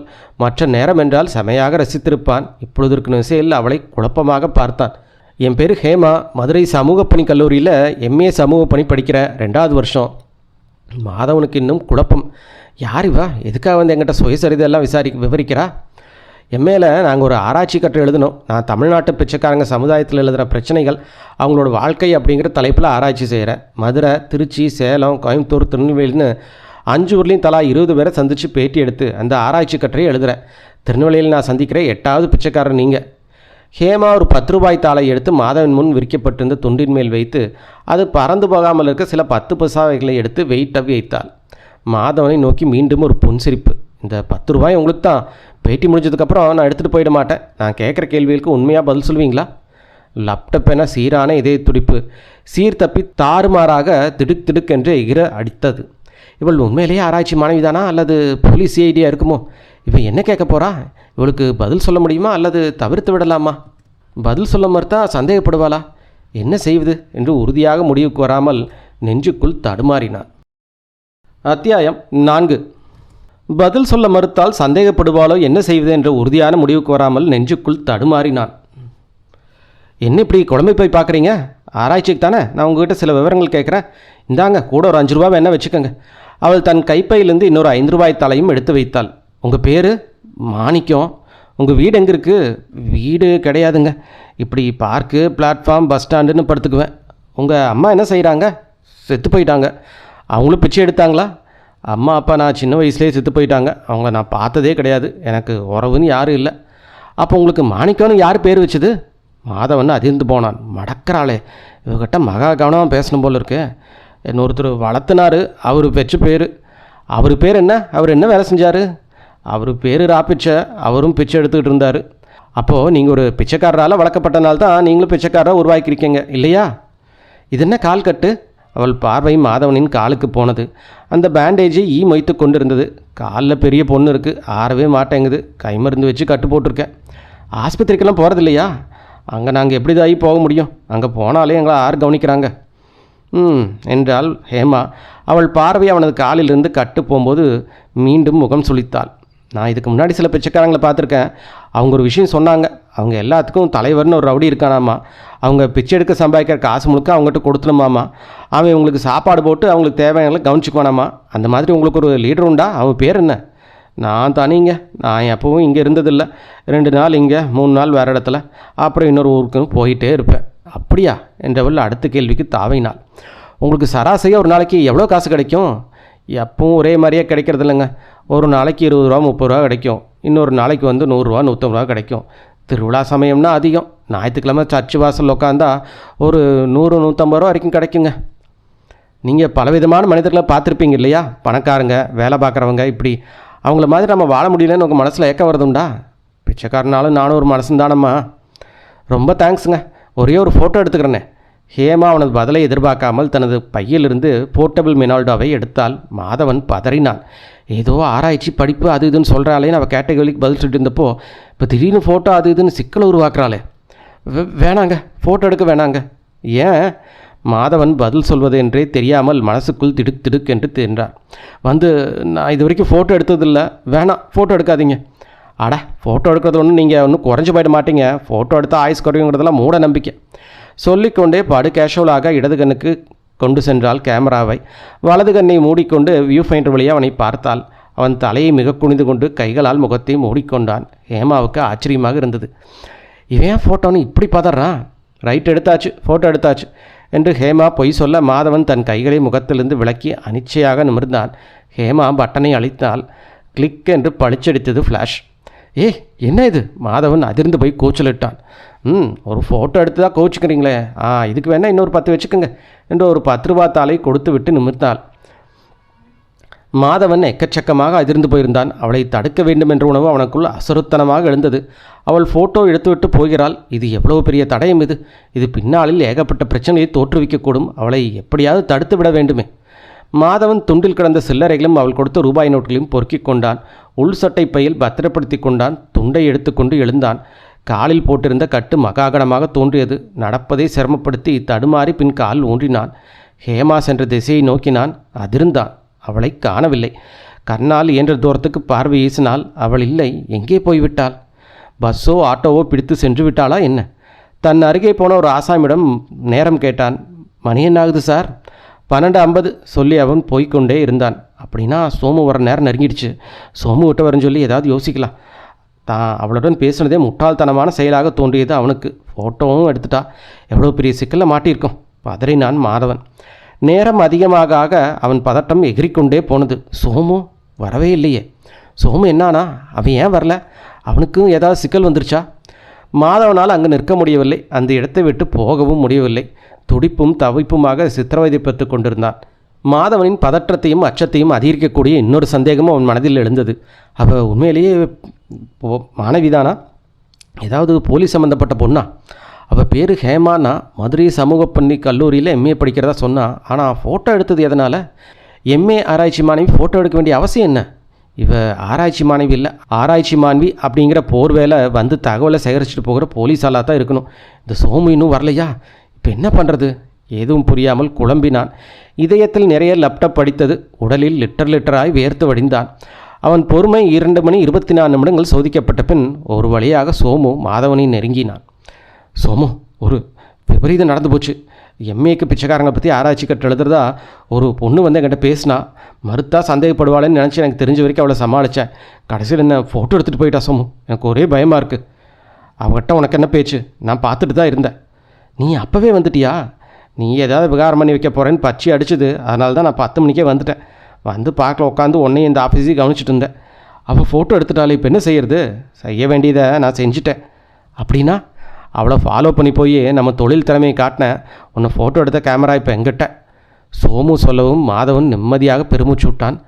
ஆமாம், காலில் கட்டு பிரதமாக போட்டிருக்க, பொண்ணு மாதிரி பார்வைக்கு தெரியுது. வேற முக்கியது. என்ன செஞ்ச? நம்ம நாட்டில் பெரும்பாலான பிச்சைக்காரங்க கையாளுற அதே டெக்னிக் தான் சோமு. காலில் பழைய துணி சுற்றி அதுக்கு மேலே வெள்ளைப்பாக தடவை விட்டுருக்கேன். அட பரவாயில்லையே, தேறிட்ட மாது. சரி, நீ கிளம்பு, 7 மணிக்கு வந்துரு. சோமு சொல்ல மாதவன் தலையாட்டினான். இப்படியா அவர்களுடைய கண்காணிப்பு தொடர்ந்தது. அடுத்தடுத்து வந்த தினங்களில் எந்தவிதமான விபரீத நிலவுகளும் நடைபெறவில்லை. குற்றம் நிகழ்த்த அவர்கள் திட்டமிடப்பட்டிருந்த அந்த விபரீத 29ஆம் தேதிக்கு முந்தைய 28ஆம் தேதி சாதாரணமாக விடிந்தது. அத்தியாயம் 5. சோமு மாதவனும் கண்காணிப்பு வேலைகளை முடித்துக்கொண்ட 28ஆம் தேதி ரெட் ஈவினிங். முன் குறிப்பிட்ட நிகழ்ச்சிகள் நடந்த குலவணிகர்புர வீடு. சோமுவின் எதிரில் மாதவன் கையிலிருந்த சிகரெட்டை ஒரு முறை இழுத்து விட்டு பேசினான் சோமு. மாது, நம்மளோட முதல் கட்ட ஏற்பாடுகள் எல்லாம் முடிஞ்சாச்சு. நான் தீட்டி வச்சுருந்த திட்டத்தோட ஓட்டை உடசல்களை அடைச்சி முழுசாக சரி பண்ணியாச்சு. நம்ம நாளைக்கு அதை செயல்படுத்துகிறோம். சோமு, என்ன ஃபோட்டோ எடுத்தாலே அந்த பொண்ணு. அந்த விவகாரம் பிரச்சனை இதெல்லாம் முடிஞ்சிருச்சு மாது. அவள் உண்மையிலேயே மாணவி இல்லை, பத்திரிக்கைக்காரி. பிரியா கிருஷ்ணான்னு எழுதுறாளாமா. பிச்சைக்காரங்க பற்றின கட்டுரைகள் எழுதுறதுக்காக எம்ஏ மாணவி, ஆராய்ச்சி அது இதுன்னு டாவடிச்சிட்டு தெரிஞ்சிருக்கா. பாவம், போலீஸ் ஸ்டேஷனில் பஸ் வரும்போது கேமரா தொலைச்சிட்டான்னு புகார் கொடுத்துருக்கா. அவ்வளோதான். நான் ரொம்ப பயந்துட்டேன் சோமு. அதை விடு, அது தீர்ந்து போன பிரச்சனை. நம்ம திட்டத்தை சொல்கிற கவனமாக கேளு. சொல்லு சோமு. அந்த ஆஃபீஸ் பொறுத்த வரைக்கும் 2-3 பிரிவு உள்ளே இருக்குது. போனதும் இருக்கிறது ரிசப்ஷன், அதுக்கப்புறம் கிளரிக்கல் செக்ஷன், அதை தாண்டி அக்கௌண்ட் கேஷியர் இருக்கிற பிரிவு. அதில் அந்த ஊழியர்கள் அவங்க உபயோகப்படுத்துகிற மேஜை, ட்ராயர், கபோர்டுக்கு பூட்டி சாவி கொண்டு வந்து போடுவாங்க. அதுக்கப்புறம் கிளரிக்கல் பிரிவையும் அக்கௌண்ட் பிரிவையும் தனித்தனியாக பூட்டுறாங்க. ரிசப்ஷன் பகுதி திறந்தே இருக்குது. அதை தாண்டி இருக்கிற கம்பி கதவை பூட்டி அது பக்கத்தில் நைட் வாட்ச்மேன் படுத்துக்கிறான். சோமு, எல்லாம் பூந்து பார்த்துட்டியா? எப்படி? கடைசியாக உள்ள ஒரு அக்கௌண்ட் பிரிவில் இருக்கிற ஒருத்தரை பேரை விசாரிச்சுட்டு வந்தேன். அவரை பார்க்க போகிறதா சொல்லிவிட்டு சல்லுன்னு உள்ளே போனேன். உள்ளே போய் அந்த ஆஃபீஸ் இல்லாத வேற ஒரு ஆள் பேரை சொல்லி இருக்காரான்னு கேட்டேன். அப்படி யாரும் இல்லை சார்னு சொன்னாங்க. சரி சார், விசாரிச்சுக்கிறேன்னு சொல்லிவிட்டு கம்முன்னு வந்துட்டேன். பிரச்சனை தீர்ந்துதா? எப்படி? அட்டகாசம் சோமு. சரி, விஷயத்துக்கு வருவோம். ரிசப்ஷன் பகுதியில் ஃபோன் எல்லாம் இருக்கிறதால அது திறந்தே இருக்குது. அப்புறம் வாட்ச்மேன் அது ராத்திரியே தங்கிட்டு உள் பக்கமாக கதவை சாத்திக்கிறான். இது தவிர அங்கே வேலை பார்க்குறவங்க விஷயத்தில் நமக்கு அனுகூலமான ஒரு பாயிண்ட் இருக்குது. அந்த ஆஃபீஸில் மொத்தம் 8 பெண் ஊழியர்கள் இருக்காங்க. ஆஃபீஸ் டைம் 5:30 முடிஞ்சதும் முதல்ல வெளியே போகிறது இவங்க தான். தினமும் 5:40 8 பேரும் வெளியே போயிடுறாங்க. ஆனால் ஆண்கள் ஆஃபீஸ்லேருந்து வெளியே போக 6:15 ஆகிடுது. இது நம்மளுக்கு அனுகூலமான பாயிண்ட் என்ன? இதில் இந்த ஆஃபீஸில் பொண்ணுங்களுக்கு தனியாக ஆண்களுக்கு தனியாக டாய்லெட் இருக்குது. இப்போவாவது என்னோடய பாயிண்ட்டு தொடரையான்னு பார்க்கலாம். சொல்லு மாதவ், இந்த சூழ்நிலை நம்மளோட திட்டம் என்னவாக இருக்கும்? மாதவன் யோசித்தான், மீண்டும் யோசித்தான். தெரியல சோமு, நீயே சொல்லிடு. ஆம்பளைங்க போகிறதுக்கு சுமார் 1/2 மணி நேரத்துக்கு முன்னாடியே பொம்பளைங்க போயிடுறாங்க. ஆம்பளைங்க போனதுக்கு அப்புறம் தான் அக்கௌண்ட் பிரிவும் கிளரிக்கல் பிரிவும் பூட்டப்படுது. ஆக பொண்ணுங்க 8 பேரும் போனதுக்கப்புறம் ஆம்பளைங்க போகிறதுக்கு முன்னாடி நம்ம சாமர்த்தியமாக அந்த ஆஃபீஸ்க்குள்ளே பூந்துட்டா பெண்கள் டாய்லெட்டில் பதுங்கிடலாம். பெண் ஊழியர்கள் போயிருப்பாங்க, அதனால் அந்த பக்கம் யாரும் வரமாட்டாங்க. அப்புறம் ஆஃபீஸ் பூட்டினதுக்கப்புறம் ராத்திரி முழுக்க நிதானமாக லாக்கரை திறந்து அதில் இருக்கிற பணம் முழுசாக நம்மளே வெட்டிடலாம். விழிகள் விரிய வியப்பாய் சோமுவை பார்த்தான் மாதவன். சோமு, அபாரமான திட்டம்தான். ஆனால் அவங்க பணம் வச்சிருக்க லாக்கரை திறந்துட முடியுமா? ஆஃபீஸ் ரூமில் பூட்டினாலும் அந்த சாவி எல்லாமே ஆஃபீஸில் தான் இருக்கும். பணம் இருக்கிற லாக்கருக்கு 2 சாவி, 2யுமே ஒரே நேரத்தில் போட்டு திறந்தா தான் லாக்கர் திறக்கும். அதில் ஒரு சாவி ஆஃபீஸ் அக்கௌண்ட் டேபிள் இருக்கும், இன்னொரு சாவி கேஷியர்கிட்ட இருக்குது. கேஷியர் வச்சுருக்கிற சாவியை கேஷியர் வீட்டுக்கு கொண்டு போகிறாரு. கேஷியர் இருந்து அதில் ஓட்டுற வேலை உனக்கு. எப்படி? ரொம்ப சிம்பிள். அந்த ஆள் வீடு காந்தி நகரில். வேலை முடிஞ்சு 6:30 மணிக்கு கிளம்பி 7:10 ஆலங்குளம் டவுன் பஸ்ஸில் போகிறாரு. அவர் போகும்போது நீயும் கூட போய் பழைய பேட்டையை பஸ் நெருங்கிறதுக்குள்ளே அவர்கிட்ட இருந்து சாவியை அடிச்சிட்ற. ஓகே, செஞ்சிடறேன் சோமு. இது ரொம்ப முக்கியமான வேலை மாது, கவனமாக செய்யணும். சரி, ஒரு வேளை சூழ்நிலை சரியில்லாமல் என்னால் அவர்கிட்டருந்து சாவி பறிக்க முடியலன்னா அதுக்கு ஒரு மாற்று ஏற்பாடு தனியாக வச்சுருக்க மாது. ஏன்னா இந்த லைன் வர தொழிற்சாலையோட நிர்வாக அலுவலகத்தில் இப்படி பணம் தங்குறதுல வருஷத்துக்கு 1 தடவையோ 2 தடவையோ கிடைக்கிற சந்தர்ப்பம் இப்போ நமக்கு கிடச்சிருக்குது. இங்கே இந்த தங்க சந்தர்ப்பத்தை நழுவு விடக்கூடாது பாரு. சாவி கிடைக்கலனாலும் மினி டைனமிட் வச்சு தகர்த்துடுவேன். சரி, நான் என்ன செய்யணும்னு தெளிவாக சொல்லிடு சோமு. நான் கேஷியர் பின்னாடி போய் சாவி எடுத்துக்கிட்டா நம்ம எப்படி உள்ளே போகிறது? முதல்ல நான் மட்டும் உள்ளே போக போகிறேன் மாது. 5:45 6 6:15 நான் உள்ளே போயிடுவேன். நீ வாசலில் காத்திருந்து கேஷியர் வெளியே இருந்தால் அவர் பின்னாடி போயிடுறேன். ரைட்டு, போய் சாவியோடு வர்றேன். இந்த ஏரியாவில் மொத்தம் 3 தேட்டர் இருக்குது. சென்ட்ரல், ரத்னா, பார்வதின்னு.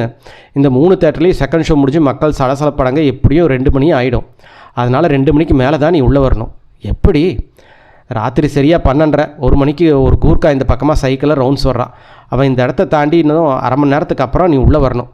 இந்த வாட்ச்மேன் கம்பிக்கு அது பக்கமாக படுத்திருப்பான். இதோ பாரு, இந்த ஸ்ப்ரேயை அவன் முகத்துக்கு நேரம் அடித்தா மயங்கிடுவான். கம்பி வழியாக கையை விட்டு அவன் தலையணை ஒருத்தனா அந்த கம்பி கதவுக்குரிய சாவி கிடச்சிடும். திறந்து உள்ளே வந்துடு. வந்ததும் ஞாபகமாக உள்பக்கம் பூட்டிடு. சரியா? இவ்வளோ லேசாக உள்ளே வர முடியும்னா அதை முன்கூடியே செஞ்சிடலாம் செய்வோம். எதுக்கு இவ்வளோ நேரம்? டவுன் சந்தடி ஓயறதுக்கு எப்படியும் மணி 11 12 ஆகிடும். அதை முடிஞ்சால் 12 மணி வாக்கில் போலீஸ்காரங்க பாராப்படுறாங்க. அப்புறம் 1 மணிலேருந்து ஒவ்வொரு தேட்டராக சினிமா விடுறாங்க. அது முடியறதுக்கு 1:45 2 மணி ஆகிடுது. ஆமாம், அப்புறம் கூர்க்கா ரவுண்ட்ஸ் வர்றான். சரிதான் சோமு, நீ சொல்கிற டைமும் சரிதான். இதில் இன்னொரு சிக்கலும் இருக்குது. கூர்க்கா வந்து விசில் ஊதுனானா விசில் ஊதும்போது வாட்ச்மேன் முடிச்சிருந்தா 2 பேரும் பேசிக்கிறாங்க. அதனால் கூர்க்கா போனதுக்கப்புறம் நீ வாட்ச்மேனை கை வைக்கிறது தான் நல்லது. ஓ அப்படியா, புரியுது சோமு.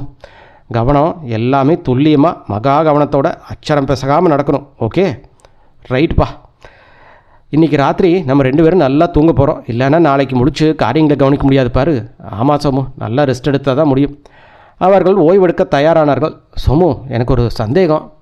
வாயிலிருந்த சிகரெட்டுடனே கேட்டான் சோமு. சொல்லு மாதோ, என்ன சந்தேகம்? கொள்ளை அடித்து முடிஞ்சதும் நம்ம எப்படி அங்கேருந்து போகிறோம்? முதல்லையே சொல்லியிருக்கணும்ப்பா, அவசரத்தில் சொல்லாமல் விட்டேன். அந்த ஆஃபீஸ் பக்கத்துலேயே ரிப்பேர் மாதிரி நான் லவ்ட்டி வச்சுருக்கிற புல்லட்டை விட்டு வச்சுருக்கணும். அது நீ தான் செய்யணும். ஓகே சோமு, வேறு எதுவும் சந்தேகம் மாதிரி தான் கேட்டுக்கோ. ஏதாவது ஐடியா தரதா இருந்தாலும் தா. மாதவன் தனக்குள் யோசித்தான். வேறு எதுவும் இல்லை சோமு, நீ தான் எல்லாத்தையும் அட்டகாசமாக பிளான் பண்ணியிருக்கியே. சோமு சிரித்து கொண்டான். பெருமை வழியும் சிரிப்பு. எல்லாம் நம்ம திட்டப்படியே நடக்கணும். இடையில ஏதாவது குறுக்கீடு வந்தால் சிக்கல் தான். ஒவ்வொரு செங்கலாக நான் பார்த்து எடுத்து வச்சு கட்டின வீடுப்பா இந்த கோட்டை. ஒரே குறுக்கீட்டில் சரிஞ்சு தரமட்டா ஆகிடும். நல்லதாகவே நினப்ப சோமு. நாளைக்கு கழிச்சு இந்நேரம் நம்ம கோடீஸ்வரங்க. நினச்சி பார்க்குறப்பவே ஒரு ராட்சச சுகம் தெரியுது சோமு. அனுபவிக்கும் போது எப்படி இருக்கும்?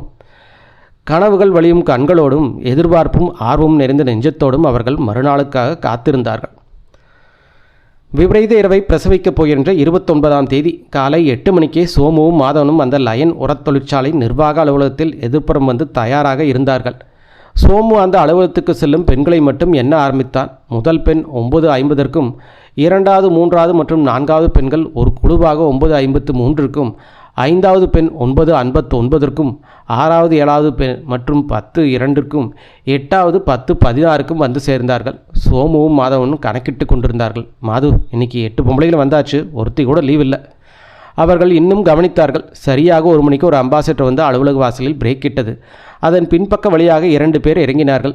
அதோ அந்த கட்டம் போட்ட சட்டை போட்டு இன் பண்ணியிருக்காரே, அவர் நல்லா பார்த்துக்கும். அது அவர் தான் கேஷியர். கையில் வச்சுருக்காரே சின்ன கைப்பை, அதில் தான் அவங்களோட ஆஃபீஸ் மேஜர் சாவியும் கேஷ் லாக்கர் சாவியும் எடுத்து வச்சுட்டு போவார்.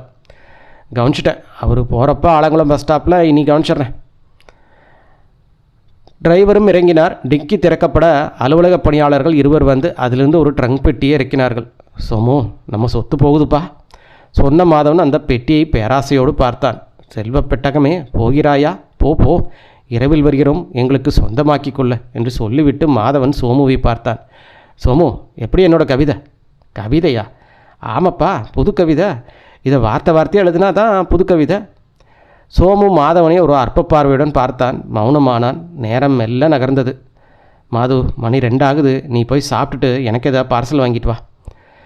மாதவன் ஏற்கனவே பசியால் இருந்ததால் உடனே கிளம்பினான். தான் ஒரு சிக்கன் பிரியாணி சாப்பிட்டுவிட்டு சோமுக்கு ஒரு மட்டன் பிரியாணி பார்சல் வாங்கி தந்தான். நேரம் மெல்ல நகர்ந்தது. சூரியன் கிழக்கில் தான் ஓடத் தொடங்கியதை மேற்கில் முடிக்க தயாரானான். மணி 4 ஆகியது.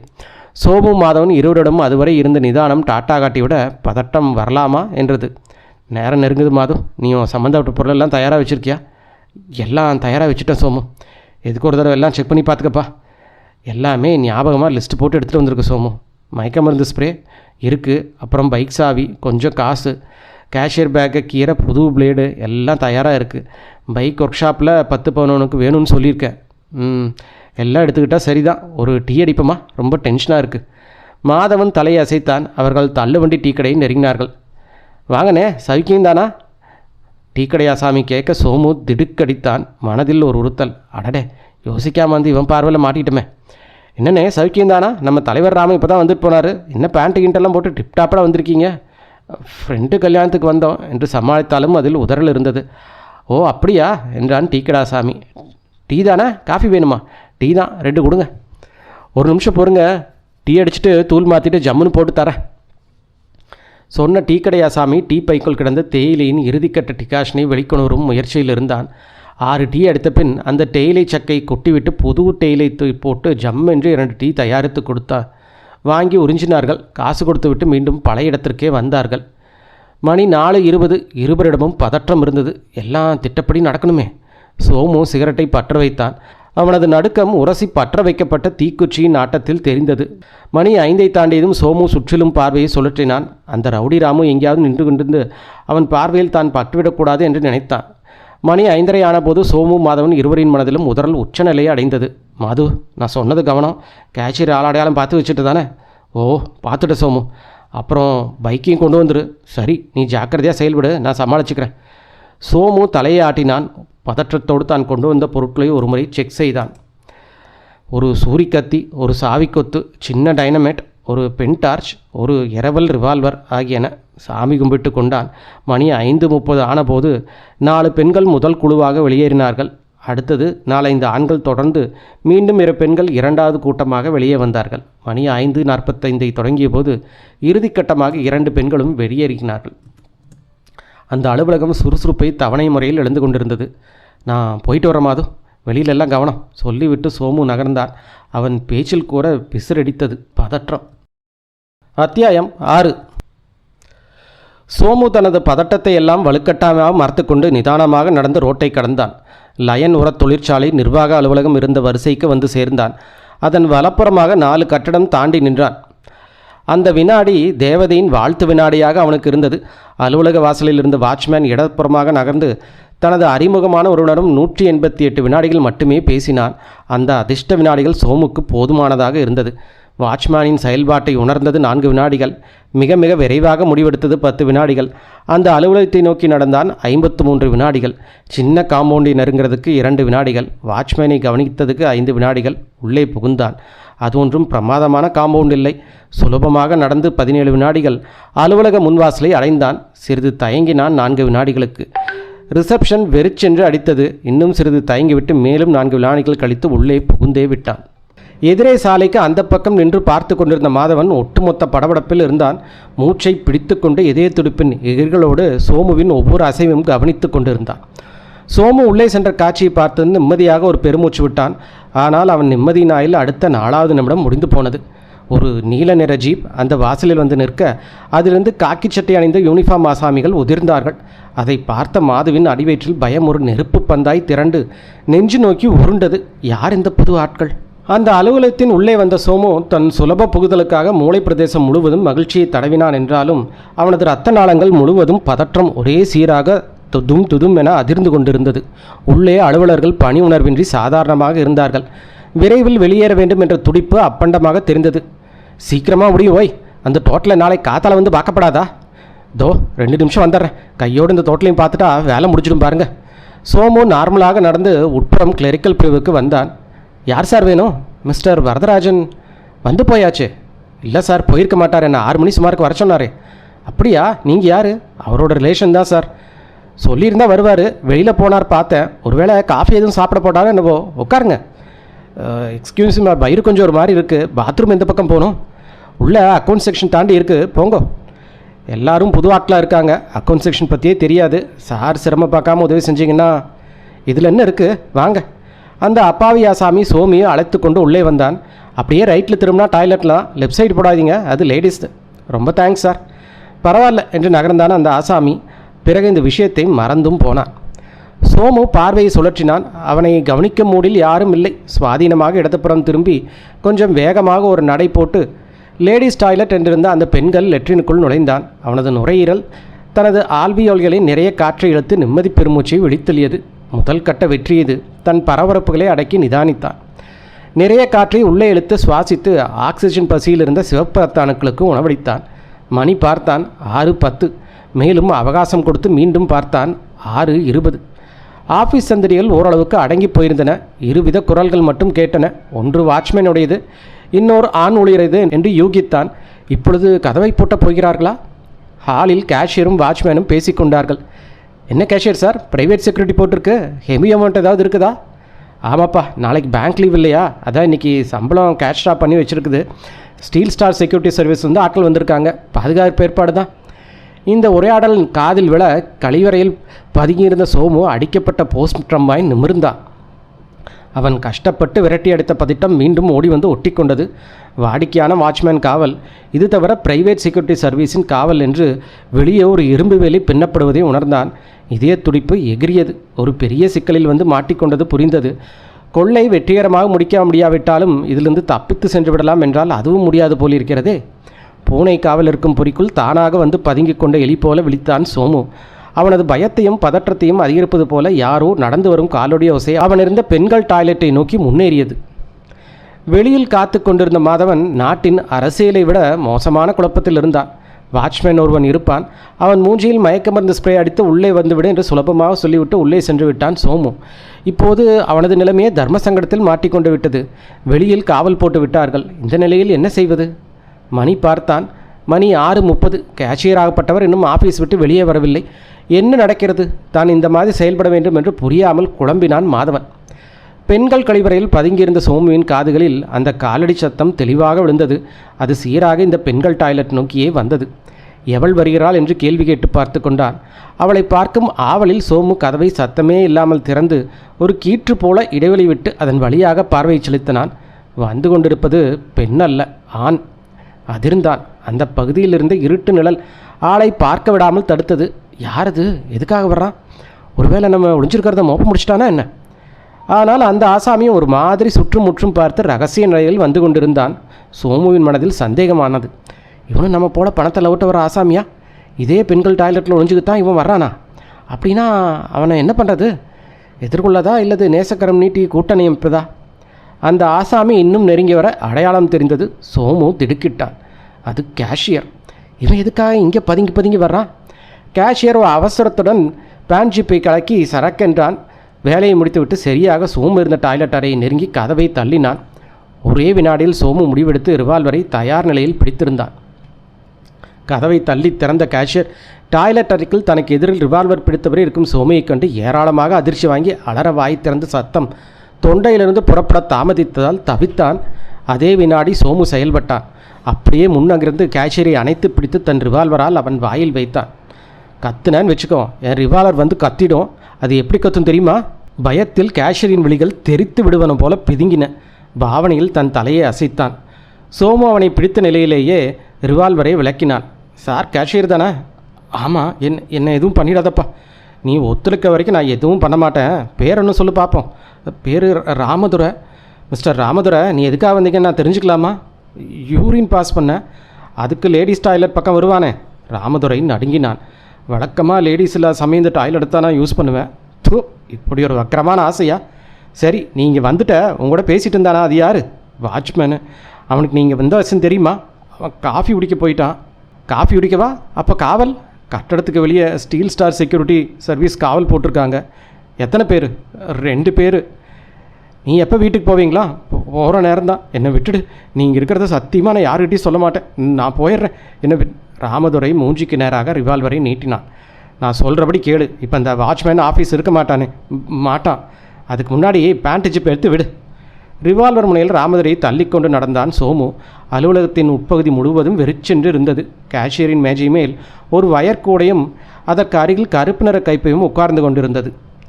பாரு ராமதுரை, நான் போய் மேஜை மேல் இருக்கிற ஆஸ்திகள் அதை எடுத்துகிட்டு வந்துடுவேன். ஏதாவது விவரம் நடந்தால் அவங்களை சுட்டுடுவேன். புரியுதா? சோமு எச்சரித்தான். ராமதுரை அச்சத்துடன் தலையசைத்தான். சோமு குதிங்காலை தூக்கி முன்பாதத்தால் நடந்தான். அந்த மேஜையை அணுகி வயர்கூடையும் கைப்பையும் எடுத்து வந்தான்.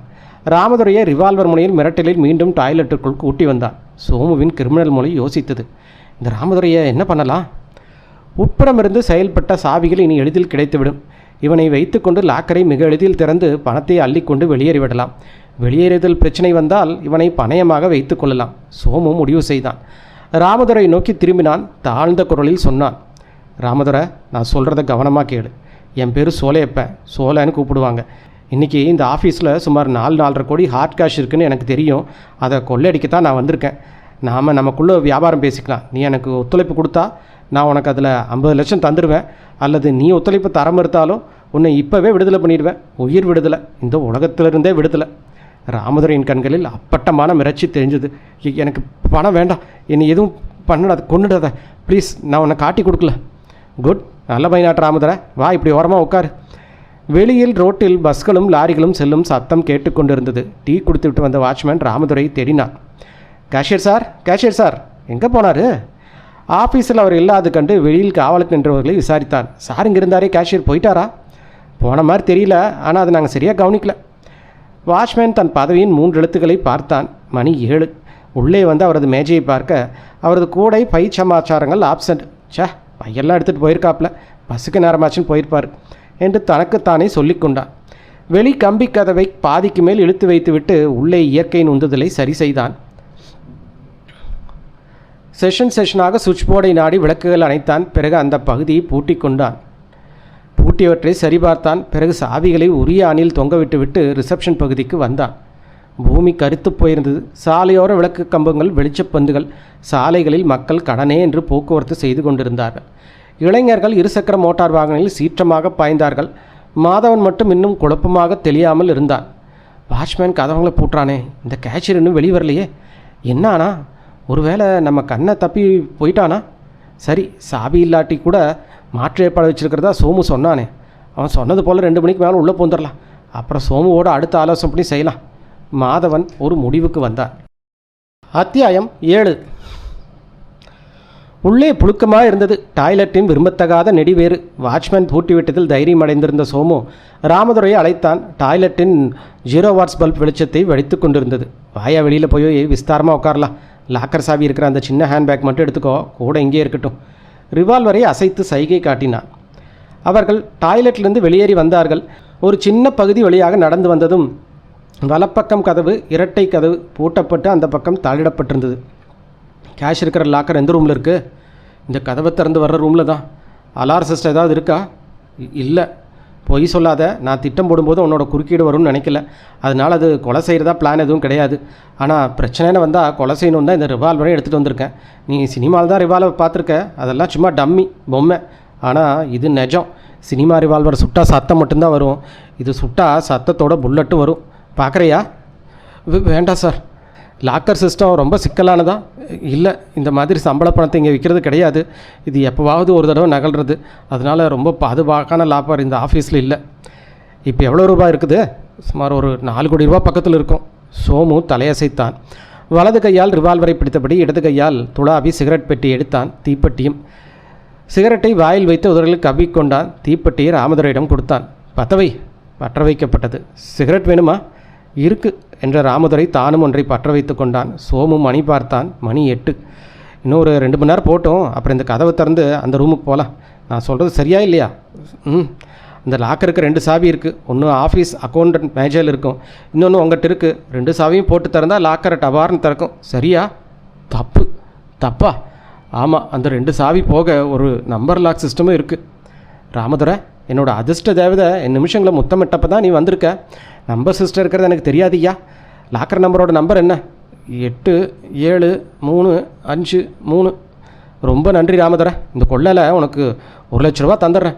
வேண்டாம், எனக்கு பணம் வேண்டாம். என்னை ஒன்றும் செய்யாமல் விட்டுடு. நீ கேட்குற தகவல் தந்துடுறேன். ரைட்டு, ஆனால் உன்னை அப்படியே விட்டுட்டு போனால் உன் மேலே சந்தேகப்பட்டு போலீஸ் ஒன்றை சவட்டி நச்சு எடுத்துருவாங்க. அதனால் நான் போகிறப்போ உன்னையும் கூட்டிகிட்டு போகிறேன்.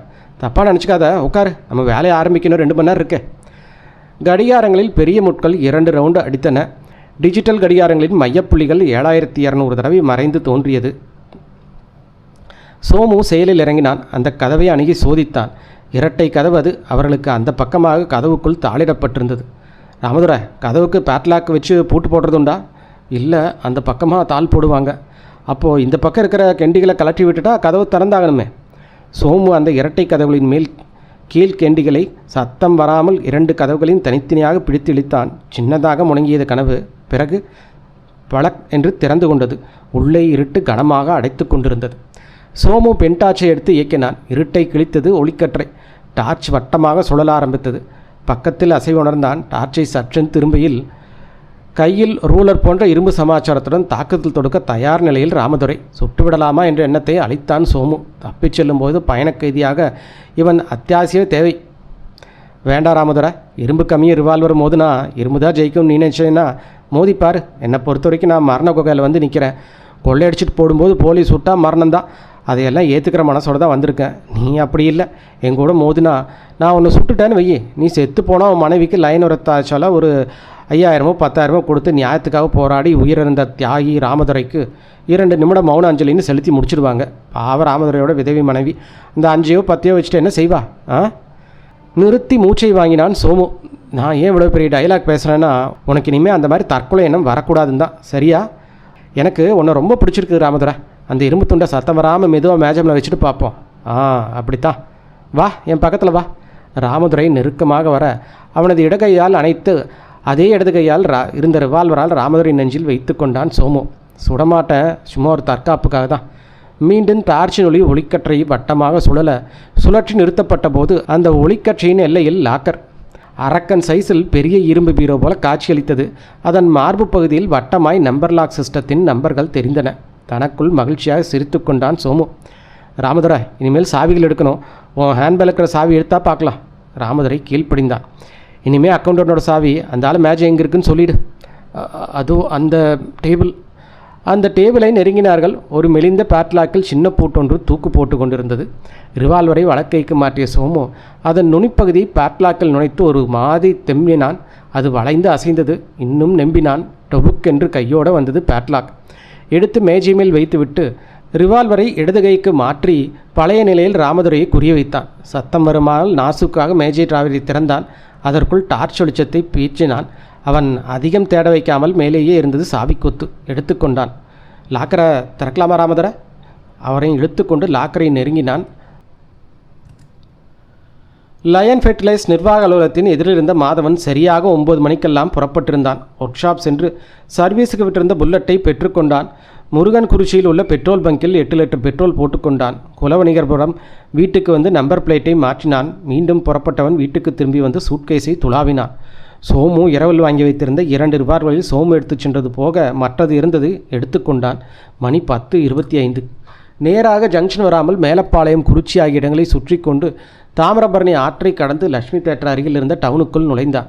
அங்கிருந்து நெல்லையம்மன் கோவிலை சுற்றி கொண்டு ராயல் ரத்னா தேட்டர்கள் வழியாக லயன் ஃபெர்டிலைசர் கம்பெனி அருகில் வந்தான். மணி 11:50. அங்கேயே வந்து சாதுரியமாக பைக்கை நிறுத்தி கீயை திருகி இன்ஜினை அமைதிப்படுத்தி ஸ்டார்டரை சும்மா 4 உதவி உதித்தான். ஸ்டீல் ஸ்டார் செக்யூரிட்டி ஆட்கள் மாதவனை பார்த்தார்கள். பாரியா, வச்சிருக்கிறது புல்லட் வண்டி, அது ஒழுக்கமாக சர்வீஸ் பண்ணி கண்டிஷனில் வச்சிருக்க வேணாமா? பாரு அந்த ஆள் படுற பாட்டை. கொச்சையாக ஒரு வார்த்தை சொல்லி சிரித்தார்கள். மாதவன் தலையை அங்கும் இங்கும் திருப்பி யாரையோ எதிர்பார்ப்பது போல பாவலா செய்தான். பிறகு பைக்கிலிருந்து இறங்கி அதை ஓரமாக உருட்டி கொண்டு வந்தான். இந்த வண்டியோட ஒரே தொந்தரவாக போச்சு என்று தனக்குத்தானே சொல்லிக்கொண்டவன் போனான், சற்று சத்தமாகவே. புல்லட் வரும் ஓசையும் அது நிற்கும் ஓசையும் சோமுக்கு கேட்கவே செய்தது. லாக்கர் அருகில் சென்று சோமு ராமதுரையிடம் திரும்பினான். அடிக்கடி திறந்து பூட்டிக்கிற பழக்கம் இருக்குமே, இப்போ திறங்க பார்க்கலாம். முதல்ல நம்பர் லாக் செட் பண்ணு பார்க்கலாம். ராமதுரை துப்பாக்கி முனையில் நின்று நம்பரை சுற்றி நகர்த்தினான். அவனுக்கு சோமு லைட் பிடித்திருந்தான். நம்பரை செட் செய்துவிட்டு நம்பர் லாக்கின் நடுவில் இருந்த வட்டமான சமாச்சாரத்தை இழுத்தான். அது கையோடு கலன்று வந்தது. உள்ளே 2 சாவித்வாரங்கள் தெரிந்தன. இதில் சாவியை போட்டு திறக்கணும். நீயே உன் திருக்கரத்தால் தர என்று தன்னிடமிருந்து சாவிகளை கொடுத்தான். ராமதுரை சாவிகளை வாங்கினான். அவனது கைகள் வெளிப்படையாகவே நடுங்கின. சாய்தோரத்தில் நுழைந்து திருகினான். ஒவ்வொரு சாவிக்கும் 2 திறப்புகள். பிறகு கைப்பிடியை திருகி கதவை திறந்தான் ராமதுரை. சத்தமே இன்றி மௌனமாய் லாக்கர் வாயை பிளந்தது. உள்ளே கட்டுக்கட்டாய் கரசி. பணம் பணம் மேலும் பணம். அப்படியே அதை வாரி தலைவலியை போட்டுக்கொண்டு கூத்தாட வேண்டும் போல் என்று குதூகல உணர்வை அடக்கினான் சோமு. பதற்றமாய் தெரிந்தான். மீண்டும் பார்வையை லாக்கரினுள் செலுத்தினான். கரன்சிகள் நோட்டுகள் கட்டுக்கட்டாக இருந்தன. மொத்தம் 71 கட்டுகள். அதுபோக டப்பாவில் சிறிது சில்லறை நாணயங்கள். இதில் எதை எடுத்து போவது? சட்டென்று ராமதுரைக்கு கூடை நினைவு வந்தது. ரிவால்வர் முனையிலேயே அவனை நகர்த்தி சென்று அந்த கூடையை எடுத்து வந்தான். அதனுள் கரன்சி கட்டுகளை அடுக்கினான். பெரும்பாலும் 1000 2000 ரூபாயில் கொண்ட கட்டுக்கள். கூடை போதுமானதாக இல்லை. அங்கே இங்கே என்று டார்ச்சை அடித்தான். ஒரு மேஜைக்கடியில் குப்பை கூடை தெரிந்தது. அதன் குப்பையில் எடுத்து கொட்டிவிட்டு மீதி அதிலிருந்த பணத்தை அடுக்கினான். தன் சட்டையை கலற்றி அதனுள் இருந்த பனியனை அகற்றிவிட்டு மீண்டும் சட்டையை அணிந்தான். பனியினால் குப்பை கூடையின் மேல் பகுதியை கட்டினான். தயார். மாதவனின் வரவுக்காக காத்திருந்தான். பைக்கை கொண்டு வந்து நிறுத்திய மாதவன் மெக்கானிக்கை அழைக்கச் செல்லும் பாவனையில் அங்கிருந்து நகர்ந்து 4-5 சந்துகள் வழியாக சுற்றி கொண்டு பார்க்குக்கு வந்து ஒரு பெஞ்சில் படுத்து கொண்டான். அவன் கண்கள் சுதாரிப்பாய் கவனத்தில் ஈடுபட்டன. 2வது ஆட்டம் சினிமா முடிந்து கூட்டம் 1.15 மணியிலிருந்து வர ஆரம்பித்தது. கூட்டமாக, ஜோடியாக, தனியாக என்று யாராவது போய்கொண்டே இருந்தார்கள். இந்த சந்தடிகள் அடங்க 2 மணி ஆனது. ஸ்டீல் ஸ்டார் செக்யூரிட்டி சர்வீஸ் ஆசாமிகள் கொஞ்சம் கூட சலிப்பு காட்டாமல் விழித்தே இருந்தார்கள். போலீஸ் பாரா, கூர்க்கா ரோந்து எல்லாம் முடிந்திருந்தது. மாதவன் எழுந்து வந்தவனாய் நேராக பைக்குக்கு அருகே சென்றான். செக்யூரிட்டி ஆசாமிகள் வாசல்கே நின்றிருக்க வாட்ச்மேன் உள்ளே படுத்திருந்தான். சார், ஒரு சின்ன ஹெல்ப் பண்ண முடியுமா? என்ன வேணும்? வண்டி ஸ்டார்டிங் ட்ரபிள், மெக்கானை தேடி பார்த்தேன், பார்க்க முடியல. நாங்கள் என்ன செய்யணும்? ஒரு கை கொடுத்து தள்ளினீங்கன்னா. அபாயத்தை உணராத 2 செக்யூரிட்டி ஆட்களும் மாதவனை நோக்கி வந்தார்கள். மாதவன் தன் பார்வையை சுழற்றினான். எங்கும் கப் சிப் என்று இருந்தது. சாலை முழுக்க வெறிச்சென்றிருந்தது. தாக்குதலுக்கு தயாரானான். அத்தியாயம் 8. அந்த செக்யூரிட்டி ஆசாமிகள் மாதவனை மிக நெருங்க மாதவன் ஒரே சமயத்தில் கையையும் காலையும் இயக்கினான். வலது பக்கமாக வந்தவனின் முகத்துக்கு நேராக ஸ்ப்ரேயரை கொண்டு சென்று புஷ் என்று ஆக்கினான். என்ன நிகழ்கிறது என்று தெரியாமல் அந்த காரனிடையே சுவாசித்த முதல் ஆசாமி மயக்க தேசத்துக்கு விசா பெற்றான். இது நிகழ்ந்து கொண்டிருந்த அதே வினாடி இடது காலால் அடுத்த ஆசாமியின் தொடையில் ஓங்கி ஒரு உதைத்தான். அந்த ஆசாமி செத்துப்போன தன் மம்மியை தமிழில் அழைத்தபடி அப்படியே மடங்கி அமர்ந்தவன் ஒரு துள்ளி அணுகிய மாதவன் அவன் முகத்தை ஒரு கையால் நிமிர்த்தி மறுகையால் ஸ்ப்ரேயால் மறுபடியும் புஷினான். திமிரி தாக்க முயன்ற 2ஆமனவனும் இயக்கம் இழந்தான். இந்த சின்ன கலோபுரம் வாட்ச்மேனை கலைக்கவில்லை. அவன் தனது கனவில் அபிமான நடிகையுடன் டூயட்டில் இருந்தான். மாதவன் சத்தம் எழுப்பாமல் நுனிக்காலால் ஓடி வந்து கம்பிக்கதவை நெருங்கினான். குளிர் தரும் காற்று இதமான சுகத்திற்கு ஆசைப்பட்டு கம்பிக்கதவை ஒட்டியபடி முகத்தை வெளிப்புறமாக திருப்பி படுத்திருந்தான் வாட்ச்மேன். அவனை மயக்கமரச் செய்ய மாதவனுக்கு சிரமம் இருக்கவில்லை. அவனை மயக்கப்படுத்தி அவன் தலைக்கு கீழே இருந்த சாவி எடுத்து கம்பி கதவில் தொங்கிய பூட்டை கிளிக் செய்து கம்பி கதவை தள்ளி திறந்தான். பிறகு வேகமாக ஓடி வந்து செக்யூரிட்டி ஆசாமிகளை இழுத்து இந்த பக்கம் போட்டான். பைக்கை உருட்டி வந்து சைடு நிலையில் மறைவான வைத்துவான். பிறகு பின் வந்து உள்கதவை டொக்கினான். சோமு, இதோ வந்துட்டேன். லைன் கிளியரா? கிளியர். சரி, கதவு உள்பக்கமாக பூட்டியிருக்கு. சாவி அங்கே தான் இருக்குது பாரு. கேஷியரோட சாவி எடுக்க முடியல.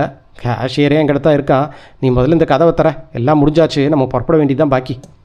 வெளிப்புறம் இருந்த தெருவிளக்கின் கசிவு வெளிச்சத்தில் மாதவன் சாவியை தேடினான்.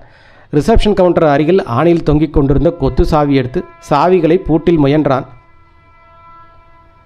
4வது சாவிக்கு பூட்டு திறந்தது. எதிரே சோமு ஒரு வயர்கூடையுடனும் ரிவால்வர் குறியில் இன்னொரு ஆசாமி குப்பை கூடையுடனும் அச்ச நடுக்கத்துடனும். சோமுயை கட்டிக்கொண்டான் மாதவன். நமக்கு நேரமில்லை, உடனே கிளம்பணும். இந்த ஆள் இவர் கேஷியர் சார். இது நமக்கு இவர் ரொம்ப உதவியாக இருந்தார். இனிமேல் நமக்கு தேவையில்லை. நீ அந்த கூடையை வாங்கிக்கோ, அதில் பணம் இருக்குது. மாதவன் ராமதுரையிடம் கூடையை வாங்கினான். அடுத்த வினாடி சோமு ரிவால்வரை திருப்பி சுட்டான். ஹெக்கென்ற ராமதுரை ஒரு ஒளியை எழுப்பினான். அடுத்த நொடியை மடங்கி சரிந்து பொத்தென்று விழுந்தான். இந்த முயற்சியில் முதல் பலி என்ற பெருமை பெற்ற தியாகி ராமதுரை அவர்களுக்கு நமது இதய அஞ்சலி என்றான் சோமு. வாமாது புறப்படலாம். பைக்குங்க சைடில் மரவா நிறுத்தியிருக்கேன். அவர்கள் வெளியே நகர முற்பட்ட போது தொலைபேசி கனைத்தது. ஃபோன் அடிக்குதே, வா சோமு போயிடலாம். மாதவன் லேசான பதற்றத்தில் சொன்னான். ஃபோன் அடித்து எடுக்கலன்னா ஃபோன் பண்ணுறவங்களுக்கு சந்தேகம் வந்துடும். ஏதோ விபரீதன் உடனே போலீஸுக்கு போயிடுவாங்க. யாருன்னு பார்க்கலாம். ஃபோன் இன்னும் அடித்து கொண்டே இருந்தது. சோமு எடுத்தான். தூக்க கலக்கத்தோடு பேசுவது போல பேசினான். ஹலோ, லைன் ஃபெர்டிலைசர் ஆஃபீஸ் தானே? ஆமாங்க. யார் பேசுகிறது? நான் வாட்ச்மேன். நீங்கள்? நான் ஸ்டீல் ஸ்டார் செக்யூரிட்டி ஆஃபீஸ்லேருந்து பேசுகிறோம். எங்கள் ஆட்கள் 2 பேர் இருப்பாங்க இல்லையா, அவங்கள யாராவது ஒருத்தர் கூப்பிடுங்க, பேசணும்.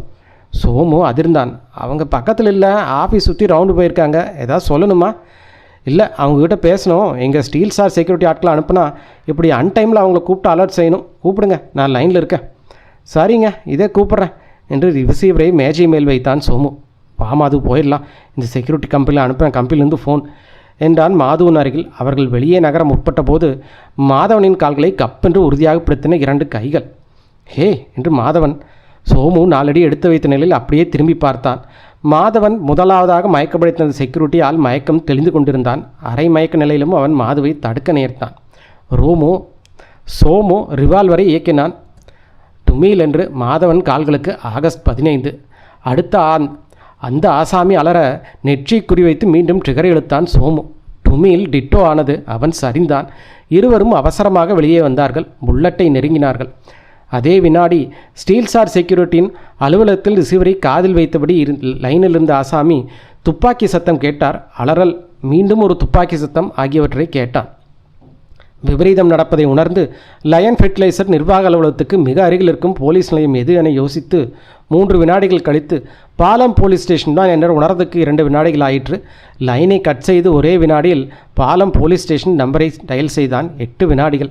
ரிங் அடிப்பதை உணர்ந்து எதிர்மறை எடுக்கப்படும் காத்திருந்தது 17 வினாடிகள்.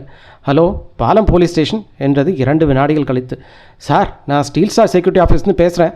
லயன் ஃபெர்டிலைசர்ஸ் நிர்வாகத்தில் 5 கோடி ரூபா கேஷ் இருக்குன்னு எங்கள் செக்யூரிட்டி கேட்டிருந்தாங்க. இப்போ நான் அங்கே ஃபோன் பண்ண போது துப்பாக்கியால் சொல்கிற சத்தம் கேட்டுது சார். ஏதோ விபரீதம், உடனே போங்க சார். 17 வினாடிகள் பேசினான். சரி, அந்த ஆஃபீஸ் எங்கே இருக்குது? 3 வினாடிகள். உங்கள் ஸ்டேஷன்லேருந்து டவுன் ரத்னா தேட்டர் போகிற வழியில் சார். அதற்கு 6 வினாடிகள் ஆயிடுத்து. எதிர்முனை ஒரே வினாடியில் வைத்தது. ஆக மொத்தம் 59 வினாடிகளில் போலீஸுக்கு தகவல் போக அதிலிருந்து 62 வினாடிகளில் போலீஸ் ஜீப் புறப்பட்டது. டெலிஃபோன் உரையாடல் நிகழ்ந்த அதே சமயம் சோமுவும் மாதவனும் புல்லட்டை நெருங்கியிருந்தனர். மாதவன் உதைத்து புறப்பட 2 கூடைகளுடனும் சோமு பின்புறம் தொற்றினான். நியூட்ரலிருந்து முதல் கியர் மாறி புல்லட்டை நகர்த்த மாதவன் சில அடி தூரம் போனதுமே பிரேக் அடித்தான். என்ன மாது, ஹேண்டில் பார் ரொம்ப ஆடுது, பின்னாடி வீல் பஞ்சரான்னு பாரு. சோமு பார்த்தான். பின்சக்கரத்தில் காற்று பனாலாயிருந்தது. அத்தியாயம் 9. அந்த டிடெக்டிவ் ஏஜென்சியின் பித்தளை பிளக்கைகள் டால் அடித்து கொண்டிருந்த ஆஃபீஸ். அருண் ஏதோ ஒரு கேஸ் ஃபைலை ஆழ்ந்து படித்து கொண்டிருந்தான். இந்துஜா வழக்கம் போல அருணை சைட் எடுத்து கொண்டிருந்தாள். அலுவலக உதவியாளர் 17 பொடியன் ஒரு விசிட்டிங் கார்டை கொண்டு வந்து இந்துஜாவிடம் நீட்டினான். மேடம், இவர் வந்திருக்காரு.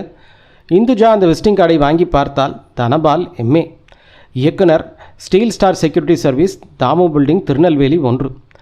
Arun, steel star security service director வந்திருக்காரு, பார்க்குறீங்களா? நீயே பார்த்துட்டு ஏதாவது முக்கியமான விஷயம்னா ஆயின்றிருக்காமல் சொல்லு, நான் வர்றேன். எதுக்கு ஸ்பீக்கர் சிஸ்டத்தை ஆன் பண்ணிவிடு. இந்துஜா அருணை பார்த்தாள். என்ன இந்து அப்படி பார்க்குற? இல்லை, நேற்று காலையில் உங்களை சந்திக்க யாரோ பொண்ணு வந்திருக்காங்கன்னு சொன்னதும் விழுந்தடிச்சிட்டு ஓடி போனீங்க.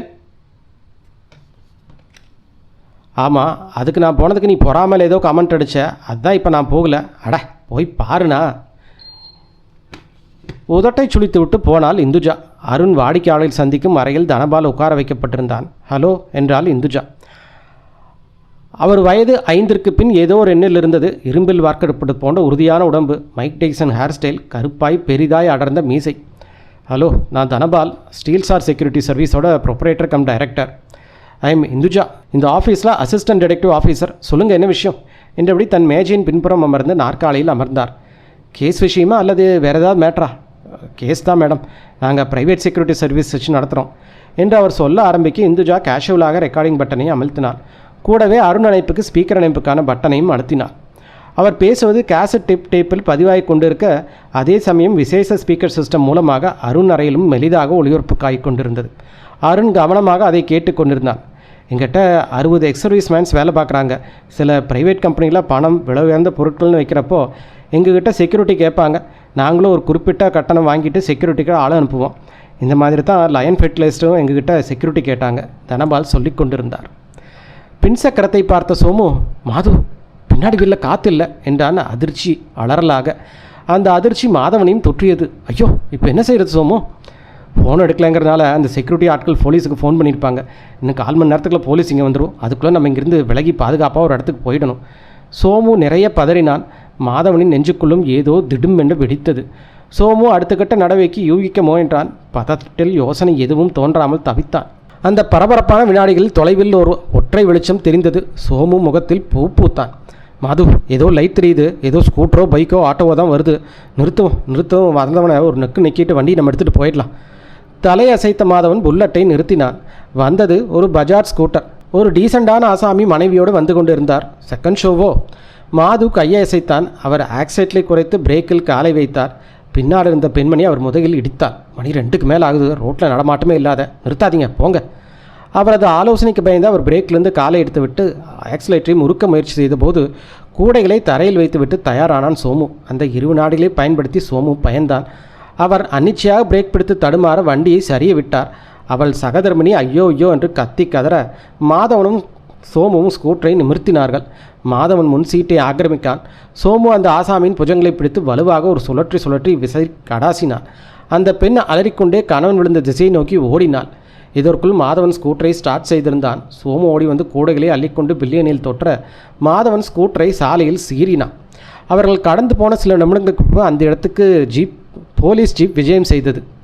தூரமாக வரும்போதே ஹெட்லைட்ஸ் வெளிச்சத்தில் அந்த தம்பதியினர் தெரிந்தர். Jeep break இட்டது. அது நிற்கும் முன்பே குதித்து இறங்கினான் தீபன். அந்த தம்பதியை நெருங்கினான். என்னாச்சு? 2 பேரும் எங்களை அடித்து போட்டு எங்கள் ஸ்கூட்டர் எடுத்துகிட்டு போயிட்டாங்க சார். எந்த பக்கம்? இப்படி. ஜீப் முழுவதுமாக நின்றிருக்க இன்ஸ்பெக்டர் ஜேசி டேனியலும் போலீஸாரும் தொப்பென அவசரமாக லைன் ஃபெர்டிலைசர் அளவு நோக்கி தபதபத்தார்கள். வந்து சுவிட்சை தேடி போட்டார்கள். அங்கே 4 உடல்கள் கிடந்தன. எக்கச்சக்கமான இரத்த சிதறல்கள். அதற்குள் அங்கே வந்திருந்த தீபன் அவர்களை நெருங்கினான், சோதித்தான். பிறகு சொன்னான், இன்ஸ்பெக்டர் 2 பேர் மயக்கம், 2 பேர் அவுட்டு. ஃபோன் இருக்கான்னு பாருங்கள் தீபன். ஜிஹெச்சுக்கு டயல் பண்ணி உடனே ஆம்புலன்ஸ் அனுப்ப சொல்லுங்கள். ஃபோன் ரிசீவர் தனியாக கிடக்குது இன்ஸ்பெக்டர். இந்த ஃபோனை விட்டால் நம்மளுக்கு வேறு வழி இல்லை.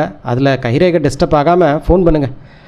சப் இன்ஸ்பெக்டர் தீபன் கர்ச்சீஃபை உபயோகித்து லாபகமாக கைரேகை அழிந்து விடாமல் ரிசீவரை தூக்கி சுண்டு விரலால் டயல் செய்தான். ஆஸ்பத்திரிக்கு தகவல் சொல்லி முடித்த வினாடியில் சுடப்பட்டு கிடந்த உடல் ஒன்று அசைத்தது. இன்ஸ்பெக்டர், ஒருத்தங்கிட்ட அசைவு தெரியுது. இன்ஸ்பெக்டர் ஜேசி டேனியல் ஆர்வமாக நெருங்கினார். மீண்டும் டிடெக்டிவ் அலுவலகம். நம் சோமு மாதவன் போலீஸ் விவரங்களை கவனித்த வேளையில் தனபால் விவரம் சொல்லி முடித்தார். கேட்டுக்கொண்டே அருண் தன் அறையிலிருந்து வெளிப்பட்டான். வணக்கம் mister Dhanapal. I am Arun, chief detective officer. I am Dhanapal என்று அவர் எழுந்து கைகை நீட்ட இருவரும் குலுக்கிக் கொண்டார்கள். நீங்கள் சொன்னதெல்லாம் கேட்டேன். உங்கள் ஆட்டில் ஒருத்தரை கொலை செஞ்சு உங்கள் பாதுகாப்பில் இருந்து பணத்தை கொள்ளையடிச்சோன்னே கண்டுபிடிச்சி தரணுங்கிறீங்க. ஓகே, நான் இந்த கேஸ் எடுத்துக்கிறேன். ரொம்ப தேங்க்ஸ் மிஸ்டர் அருண். 2000 ரூபாய் அட்வான்ஸ்டாக கேஷியர்கிட்ட கட்டிடுங்க. இவங்ககிட்ட ரசீதை கொடுத்து கேஸ் நம்பர் வாங்கிக்கோங்க. நாங்கள் இல்லாட்டி கூட எதுவும் தகவல் சொல்லணும்னா, ஏதாவது விவரம் வேணும்னாலும் அந்த நம்பர் குறிச்சு போனால் போதும். Okay mister Arun. அவர் ஆஃபீஸை நோக்கி செல்ல இந்துஜா அருணை பார்த்தால். அப்போது உள்ளே வந்தான் அந்த டிடெக்டிவ் ஏஜென்சியின் டிடெக்டிவ் ஆஃபீஸர்கள் ஒருவனான அப்துல். அப்துல், நானே ஒன்று கூப்பிடணுன்ட்டு இருந்தேன். புது கேஸ் லைன் ஃபெர்டிலைசரில் இருக்குதுல்ல, அதோட நிர்வாக அலுவலகத்தில் சம்பளத்துக்காக வச்சுருந்த 5 கோடி ரூபா கொள்ள ஒரு மர்டர் வேறு. இன்வெஸ்டிகேஷனுக்கு போக போகிறோம். வர்றையா? தலைவர் கூப்பிடும்போது மாட்டேன் நான் சொல்ல முடியும். எப்போ போகிறோம்? பார்ட்டி வந்திருக்கு. அவருக்கு கேஸ் நம்பர் கொடுத்தனே. ஓகே என்று தோலை குலுக்கினான் அப்துல். நம்ம மாருதி ஜிப்சி எடு அப்துல், அதிலேயே போயிடலாம். ஃபேக்ட்ரிக்கா? இல்லை, டவுனில் பொருட்காட்சி திடல் பக்கத்தில் இருக்கு அவங்களோட அட்மினிஸ்ட்ரேஷன் ஆஃபீஸ் அங்கே. அடுத்த அரை மணி நேரத்தில் ஜிப்சி மூவரையும் சுமந்து பாய்ந்தது. கூடவே தனது எஸ்டியில் தனபால் தொடர்ந்து வந்தான். 2 வாகனங்களும் அந்த அலுவலகத்தை தொட்டபோது போலீஸ் ஜீப்பும் இன்ஸ்பெக்டரின் புல்லட்டும் நின்றிருந்தன. இன்ஸ்பெக்டர் ஜேசி டேனியல், எஸ்ஐ தீபன் இருவரும் இருந்தார்கள். ஹலோக்கள் பரிமாறப்பட்டன. இந்துஜா கேசட் ரெக்கார்டரை இயக்கினார். அதுக்குள்ளே டிடெக்டிவ் ஏஜென்சிக்கு மூத்து வச்சிருச்சா என்று சிரித்தார் இன்ஸ்பெக்டர் ஜேசி டேனியல். கொள்ள எவ்வளோ இன்ஸ்பெக்டர்? துல்லியமாக சொல்கிறதா இருந்தால் 4 கோடி ரூபா, 5763 ரூபா 10 பைசா. இது போக மர்டர், அட்டெம்ப்ட் மர்டர், ஸ்கூட்டர் திருட்டுன்னு எக்ஸ்ட்ரா ஃபிட்டிங்ஸ் வேறு இருக்குது. இந்த கொள்ள முயற்சியில் எத்தனை பேர் ஈடுபட்டிருக்கான்னு யூகிக்க முடிஞ்சா இன்ஸ்பெக்டர்? நிச்சயம் 1க்கு மேற்பட்ட ஆட்கள். ஏதாவது தடயம்? நிருபர் மாதிரி கேள்வி கேட்குறீங்க அருண். தடயம் சில கிடச்சிருக்கு. குற்றவாளி அல்லது குற்றவாளிகள் லேடிஸ் டாய்லெட்டில் பதுங்கியிருக்காங்க. அங்கே வில்ஸ் ஃபில்டர் சிகரெட் ஸ்மோக் பண்ணதுக்கான அடையாளம் இருக்குது. ஆஃபீஸ்க்குள்ளே 8 துண்டு சிகரெட் கிடச்சிருக்கு. அது போக அதில் 7 ஒரே பிராண்ட், 1 மட்டும் வேறு. இது தவிர ஃபிங்கர் பிரிண்ட்ஸ் கிடச்சிருக்கு. டாய்லெட் ஈரத்துலேருந்து நடந்து வந்தப்போ குற்றவாளி விட்டுட்டு போன செருப்பு தடயங்கள் சில கிடச்சிருக்கு. குற்றவாளி ரொம்ப சீக்கிரமாக மடக்கிடுவோம். அருண் சிரித்தான். இன்ஸ்பெக்டர், இது டிடெக்டிவ் வர்ற புக்கு.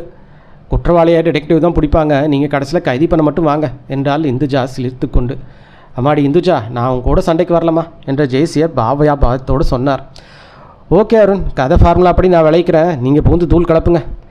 அருண், இந்துஜா, அப்துல் மூவரும் ரிசப்ஷன் பகுதிக்கு வந்தார்கள். இரத்த சிதறல்களும் சாக்விஷ் கோடுகளும் பளிச்சென்று இருந்தன. ஓரத்து சோஃபாவில் தனபால் காத்திருந்தார். மிஸ்டர் தனபால், நான் உங்களுக்கு இந்த கேஸில் இறங்கினா கூட எங்களுக்கு விவரங்கள் தரதுக்கு இந்த கம்பெனியோட ஒத்துழைப்பு வேணும். அவங்கக்கிட்ட நாங்கள் இன்வால்வ் ஆகிறத பற்றி சொல்லிட்டீங்களா? சொல்லியாச்சு மிஸ்டர் அருண். குற்றவாளியை பிடிக்கணுங்கிற அவங்களும் ஆர்வமாக இருக்காங்க. வாங்க மேனேஜர் மிஸ்டர் குணசேகரனை மீட் பண்ணுவோம். குணசேகரன் இளமையாக இருந்தார். அருண் அன்கோவை சிரிப்புடன் வரவேற்றார். வாங்க sir, welcome to my office. எங்கள் ஆஃபீஸ் நடந்த வரவேற்கிறதுக்காக நீங்கள் ஆஃபீஸ்க்கு வர வேண்டியதாகிடுச்சு. ப்ளீஸ் உட்காருங்க. உட்கார்ந்தார்கள். அருண் இந்துஜாவை பார்த்தான். அவள் புரிந்து கொண்டு தன் கைப்பிலிருந்து மினி டேப் ரெக்கார்டரை இயக்கினாள். சார், 4.5 கோடி போர்ச்சை தவிர எங்கள் ஆஃபீஸில் ஒரு மர்டரும் ஒரு குற்றமும் நடந்ததே என் மனசுக்கு ரொம்ப வேதனையாக இருக்குது. குற்றவாளிகள் எப்படியும் பிடிச்சே ஆகணும் சார். அதுக்கு உங்கள் ஒத்துழைப்பு எங்களுக்கு நிச்சயமாக தேவை. நிச்சயமாக சார், நான் என்ன செய்யணும் சொல்லுங்கள். விவரங்கள் எங்களுக்கு தேவை. விவரங்கள், சரியான விவரங்கள் நீங்கள் தந்து உதவுனா ரொம்ப ஈஸியாக குற்றவாளிகளை மடக்கிடுவோம். கேளுங்க சார், என்ன தகவல் வேணும்? அருண் விசாரணையை தொடங்கினான். லாக்கர் திறக்கப்பட்டு பணம் கொள்ளையடிக்கப்பட்டதா மிஸ்டர் தனபால் சொன்னப்போ அந்த லாக்கரோட சாவி யாருக்கிட்ட இருந்தது? அந்த லாக்கருக்கு 2 சாவி சார். 2 ஒரே நேரத்தில் போட்டு திறந்தா தான் திறக்கும். அந்த சாவிகள் ஒன்று கேஷ்கிட்டையும் இன்னொன்று அக்கௌண்ட்டுக்கிட்டையும் இருக்கும். கோடிக்கணக்கில் கேஷ் வைக்கிறீங்க. உங்கள்கிட்டயோ இல்லை அட்மினிஸ்ட்ரேட்டிவோ சாவி இருக்காதா என்ன? இப்படி கோடிக்கணக்கில் கேஷ் வைக்கிறது எப்போவுமே நடக்கிறதில்ல சார். ரொம்ப ரொம்ப ரேர். 1.5 வருஷத்துக்கு அப்புறம் நேற்று தான் கேஷ் வச்சோம். மறுபடியும் வெறும் 50,000க்கு தான் பணம் வச்சுருப்போம். மற்றபடி எல்லாமே செக் டீலிங் தான். கேஷியர் அக்கௌண்டன்ட் 2 பேர்த்தோட பிஎஃப் கான்ட்ரிபியூஷனே ஒரு 8-10 லட்சத்தை தாண்டி இருக்கும் சார். ஓஹோ, பொதுவாக இப்படி கேஷ் வச்சுட்டா ப்ரைவேட் செக்யூரிட்டி சர்வீஸை யூஸ் பண்ணிக்குவோம். அதில் steel star security service contact பண்ணியிருந்தோம். இந்த மாதிரி கேஷ் வைக்க போகிற விஷயம் யாராருக்கெல்லாம் தெரிஞ்சிருக்க சான்ஸ் இருக்குது? நிறைய பேருக்கு தெரிய சான்ஸ் இருக்குது. முதல்ல எங்கள் ஆஃபீஸ் ஸ்டாஃப், தொழிற்சாலையில் labours, bank staff, security service ஆட்கள், அப்புறம் காரில் கேஷ் கொண்டு வரதை பார்க்குற பப்ளிக், இப்படி பல பேர். அருண் உதட்டை பிதுக்கி தோள்களை உயர்த்தினான். உங்களுக்கு யார் மேலே சந்தேகம் இருக்கா? ஐ மீன் சும்மா தோன்ற சந்தேகம். அந்த பாத்ரூமில் கிடச்ச பிராண்ட் சிகரெட் பிடிக்கிறவங்க ஸ்டாஃப் மேலே? நோனோ, அந்த சிகரெட் பிடிக்கிறவங்க யாரும் இல்லை, நிச்சயமாக தெரியும். இன்னும் சில விவரங்களை கேட்டுக்கொண்டு அருண் அன்கோ விலகியது. அவர்கள் வாசலுக்கு வந்தபோது வாசலில் 2 கான்ஸ்டபிள்கள் சுவாரஸ்யமாக தன்மடித்தபடி காவல் இருந்தார்கள். அருண் பாருங்கள், எதிர்த்தாப்பில் நகராட்சி பார்க் இருக்குது, கொஞ்ச நேரம் உட்காந்து பேசிட்டு போகலாம் என்று இந்துஜா சொன்ன யோசனை ஏற்கப்பட்டது. அருண் தனபாலிடம் திரும்பினான். மிஸ்டர் தனபால், நீங்கள் புறப்பட்டு ஆஃபீஸ் போய் உங்கள் வேலையை பாருங்கள். எப்படி நாங்கள் குற்றவாளிகளை மடக்கிடுவோம். அத்தியாயம் 10. தனபால் விடைபெற்றார். அருண், இந்துஜா, அப்துல் மூவரும் சாலையை கடந்து எதிரே இருந்த பூங்காக்கு வந்தார்கள். அருண் சுற்றுப்புறத்தை ஜாக்கிரதை உணர்வோடு பார்த்து சல்லடை போட்டு அரித்தெடுத்தான். அருண், இந்த கேஸில் நம்ம வேலையை எந்த கோணத்துலேருந்து தொடங்குறது? அப்துல் கேட்டான். இது வரைக்கும் எந்த முனையும் கிடைக்கல அப்துல். இந்துஜா, நீ எதெல்லாம் ரெக்கார்ட் பண்ண? அருண் சொல்லி கொண்டிருந்த வினாடிகளில் அவன் அந்த கவரை தூக்கி ஜீப்புக்குள் போட்டான். போட்டுவிட்டு விலகினான். குவிக் என்று அருண் தபதடுத்து ஓடினான். அப்துலும் டிட்டோ. அடுத்த 2.5 நிமிடம் அந்த ஆசாமி அப்துலின் பிடியில். அப்துல் அவனை பிடித்தபடி நெக்கி தள்ளி கொண்டு வந்தான். ஜிப்சியில் தள்ளி ஏற்றினார்கள். அருண் டிரைவர் சீட்டில் பரவி கிளப்பினான். இந்துஜா அவசரமாக அந்த கவரை எடுத்து பிரித்தால் உள்ளே டைப் செய்யப்பட்ட காகிதம். விலகிவிடு, இல்லையில் விபரீத விளைவுகள் ஏற்படும். ஆரிடம் காட்டிவிட்டு அப்துலுடன் தந்தாள். அப்துல் அந்த ஆசாமி திருப்பினான். சகோதரர்களே, உங்கள் பேர் என்னவோ? பாலன் சார். பாலன் அவர்களே, எங்கள் கடிதம் மூலமாக எச்சரித்தீர்கள் அல்லவா? அதுக்கான காரணம் என்னவோ? விலகாவிட்டால் என்ன விபரீதம் நடக்கும்னு நாங்கள் எப்படி சொல்கிறீங்களா? அவன் விழித்தான். என்னடே கேட்குறேன் இல்லை? அவன் உதறினான். சார், எனக்கு தெரியல சார். கொஞ்சம் தள்ளி ஒரு ஆள் நின்றுருந்தான். அவன் என்னை கூப்பிட்டு 100 ரூபா தர்றேன், இந்த லெட்டரை அந்த காரில் போட்டுடுன்னு சொன்னான். லெட்டரையும் 100 ரூபாயும் தந்துட்டு போனான். நினச்சேன் இவன் அவ்வளோதான்னு. சரி, அவன் எதில் போனான்? ஸ்கூட்டில் சார். நம்பர் என்ன? கவனிக்கல சார். ஜிப்சி மேம்பாலத்தை நெருங்கி இருந்தது. அருண் ஸ்டீரிங்கை வலதுபுறமாக திருப்பினான். ஜிப்சி புகுந்த இடம் பாலம் போலீஸ் ஸ்டேஷன். அப்துல், இந்த அம்பை போலீஸ் ஒப்படைச்சிடலாம் அருண் சொன்னான். அப்துல் அவனை இழுத்துக்கொண்டு இறங்கினான். அருணும் இந்துஜாவும் கூட இறங்கினார்கள்.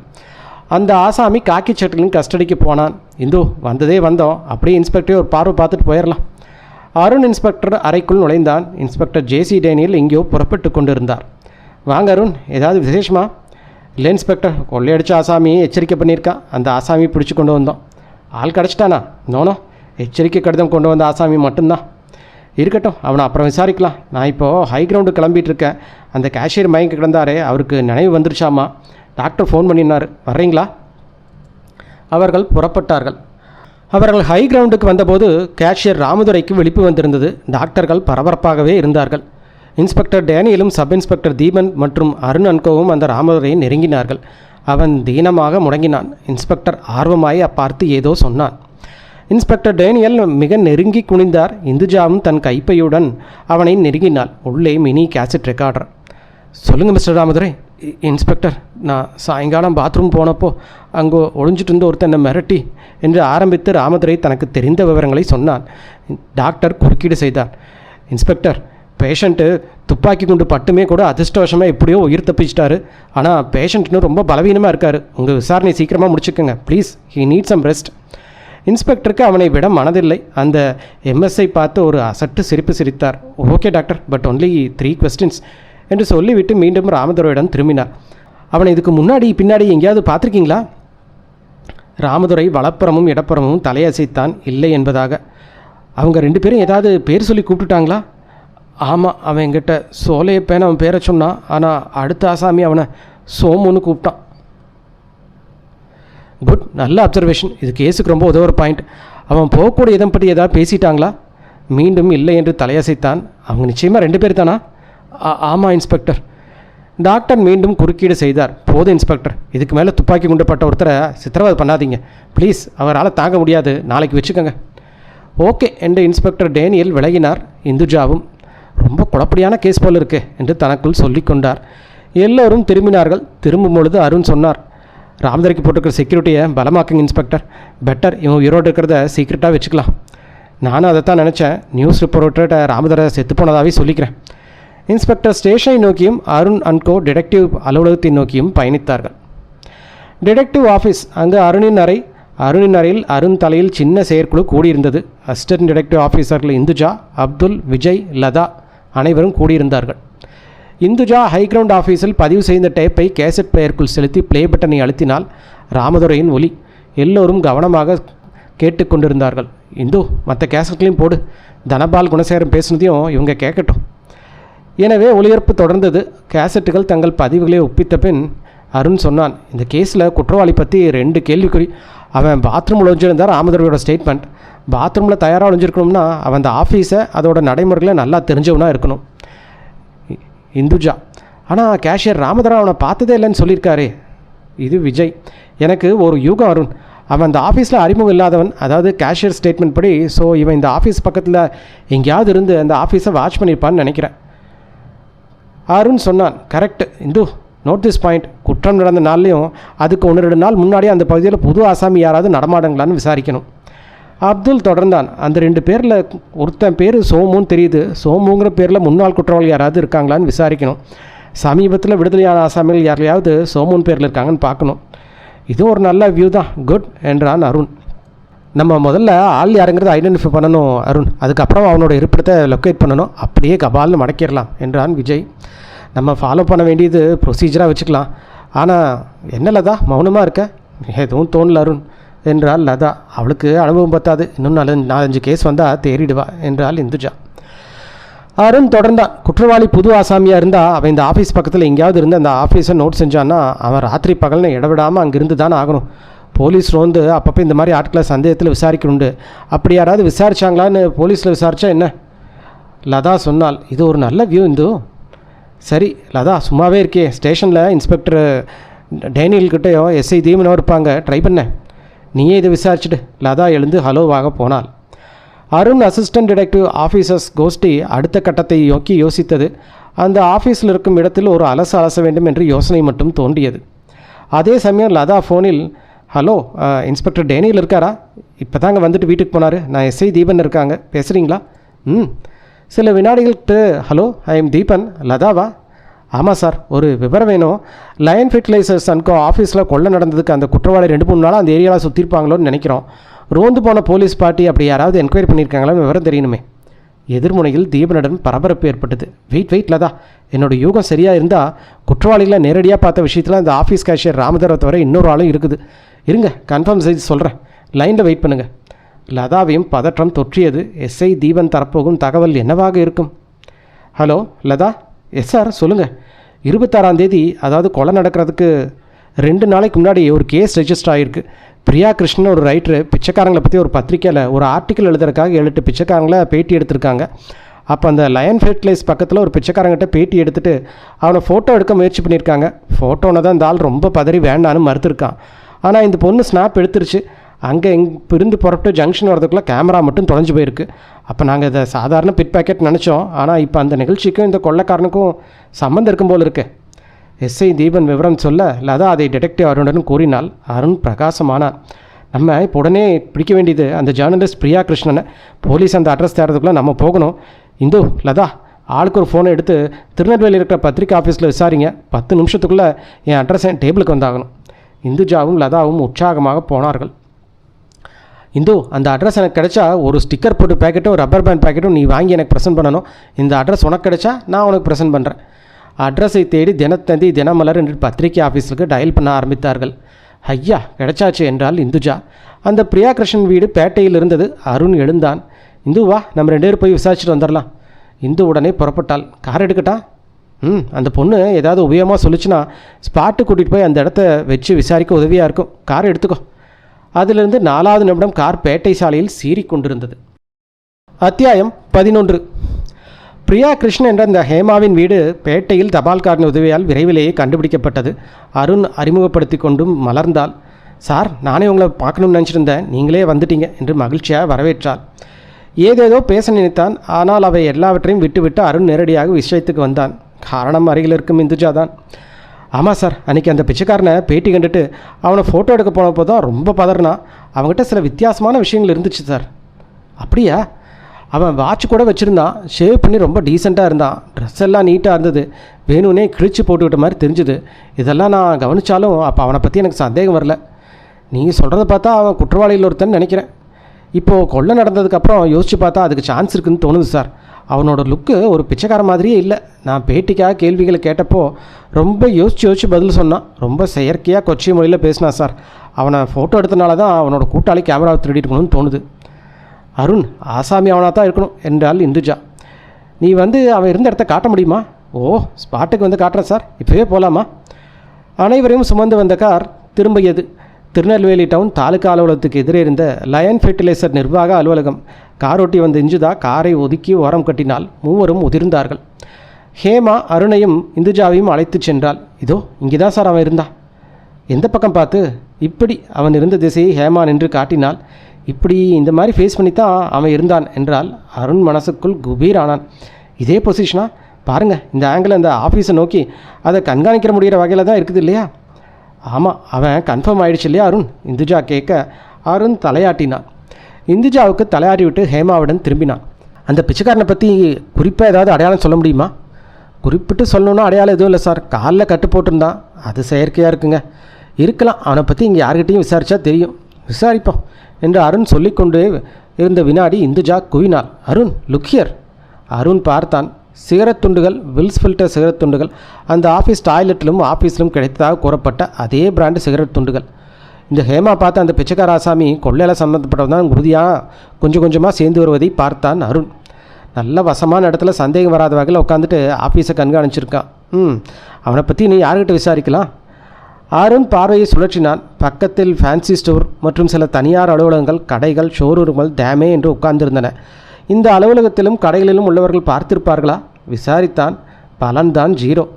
யார் தகவல் தருவார்கள்? அருண் கண்களை சுழற்றினான். எதிர்ப்புறம் அந்த தள்ளுவண்டி டீ கடை தெரிந்தது. அந்த ஆசாமியோட பார்த்துருப்பானோ? எதற்கும் ஒரு வார்த்தை விசாரித்து விடலாம் என்று அருண் சாலையை கடந்தான். இந்துஜாவும் ஹேமாவும் சாலையை கடந்தார்கள். அருண் அந்த டீக்கடையை நெருங்கினான். டீக்கடை ஆசாமி அருணை அலட்சியப்படுத்தி இந்துஜாவையும் ஹேமாவையும் விடுங்கிவிடும் ஆர்வப்பார்வை பார்த்தான். அருண் முதலில் அவனை நெருங்கினான். 3 டீயா சார்? இல்லைப்பா, ஒரு கேள்வி. அவன் அருணை கேள்விக்குறியோடு பார்த்தான். எதிர்த்த ஆஃபீஸில் கொள்ளை நடந்துச்சுல்ல, அது சம்பந்தமாக விசாரணைக்காக ஒரு கேள்வி. அவன் கையில் இருந்த டீ கிளாஸ் நழுவியது. பார்வையின் ஆர்வம் அச்சமாக உருமாற்றம் மறைந்து மிரண்டு போய் அருணை பார்த்தான். போ, என்ன போங்கிற? இல்லை, போலீஸான்னு? அட, போலீஸ் இல்லைப்பா, டிடெக்டிவ். ஒரு சின்ன விவரம் தான் வேணும், சொல்கிறியா? அவன் சரி என்று தலையசைத்தான். நீ எப்போ இதே இடத்துல தான் கடை போடுவியா? ஆமாம் சார். இது எதிர்த்தாப்பில் ஒரு பிளாட்ஃபார்ம் பக்கத்தில் காலில் கட்டு போட்டு ஒரு பிச்சைக்காரன் இருந்தானே, கவனித்தியா? ஆமாம் சார், ஒரு 2-3 நாள் அங்கே இருந்தான். அவனை பற்றின விவரம் சொல்ல முடியுமா? அவனை அதுக்கு முன்னாடி நாங்கள் பார்த்ததில்ல சார். அவனை பற்றி எந்த விவரமும் தெரியாது. சரி, அவன் இங்கே பிச்சை எடுத்தப்போ வித்தியாசமான நடவடிக்கைகள் ஏதாவது அவங்ககிட்ட இருந்துச்சா? சார், ஒரு விஷயம் கவனித்தேன். இந்த ஸ்கூல் வாசல் இருக்குதுல்ல, அங்கே ஒருத்தர் கடை போட்டிருந்தா சார். அந்த ஆள் அடிக்கடி அந்த பிச்சைக்காரன் போய் ஏதோ பேசிட்டு வந்துடுவான் சார். அருண் மலர்ந்தான். எந்த இடத்துல கடை போட்டிருந்தான்? அதுவும் அந்த வாசல் தூண் பக்கம் சார். அந்த பச்சை சிலை கிளவி இருக்குதுல்ல, அதுக்கு பக்கத்தில் தான் சார் அவன் கடை போட்டிருந்தான். எத்தனை நாள்? 4 நாள் போல் இருக்குது சார். அவனை பற்றி ஏதாவது தெரியுமா? தெரியும் சார். என்ன தெரியும்? இங்கே கடை போட்ட ஆள் ராமுக்கு ஃப்ரெண்டு சார். ராமுவா? அது யார்? பிளாட்ஃபார்ம் கடை போடுறவங்ககிட்ட வசூல் பண்ணுவார். அவர் இந்த ஏரியாவில் பெரிய வில்லை சார். நடபாதி வியாபார சங்கம்னு ஒன்று வச்சுருக்காரு.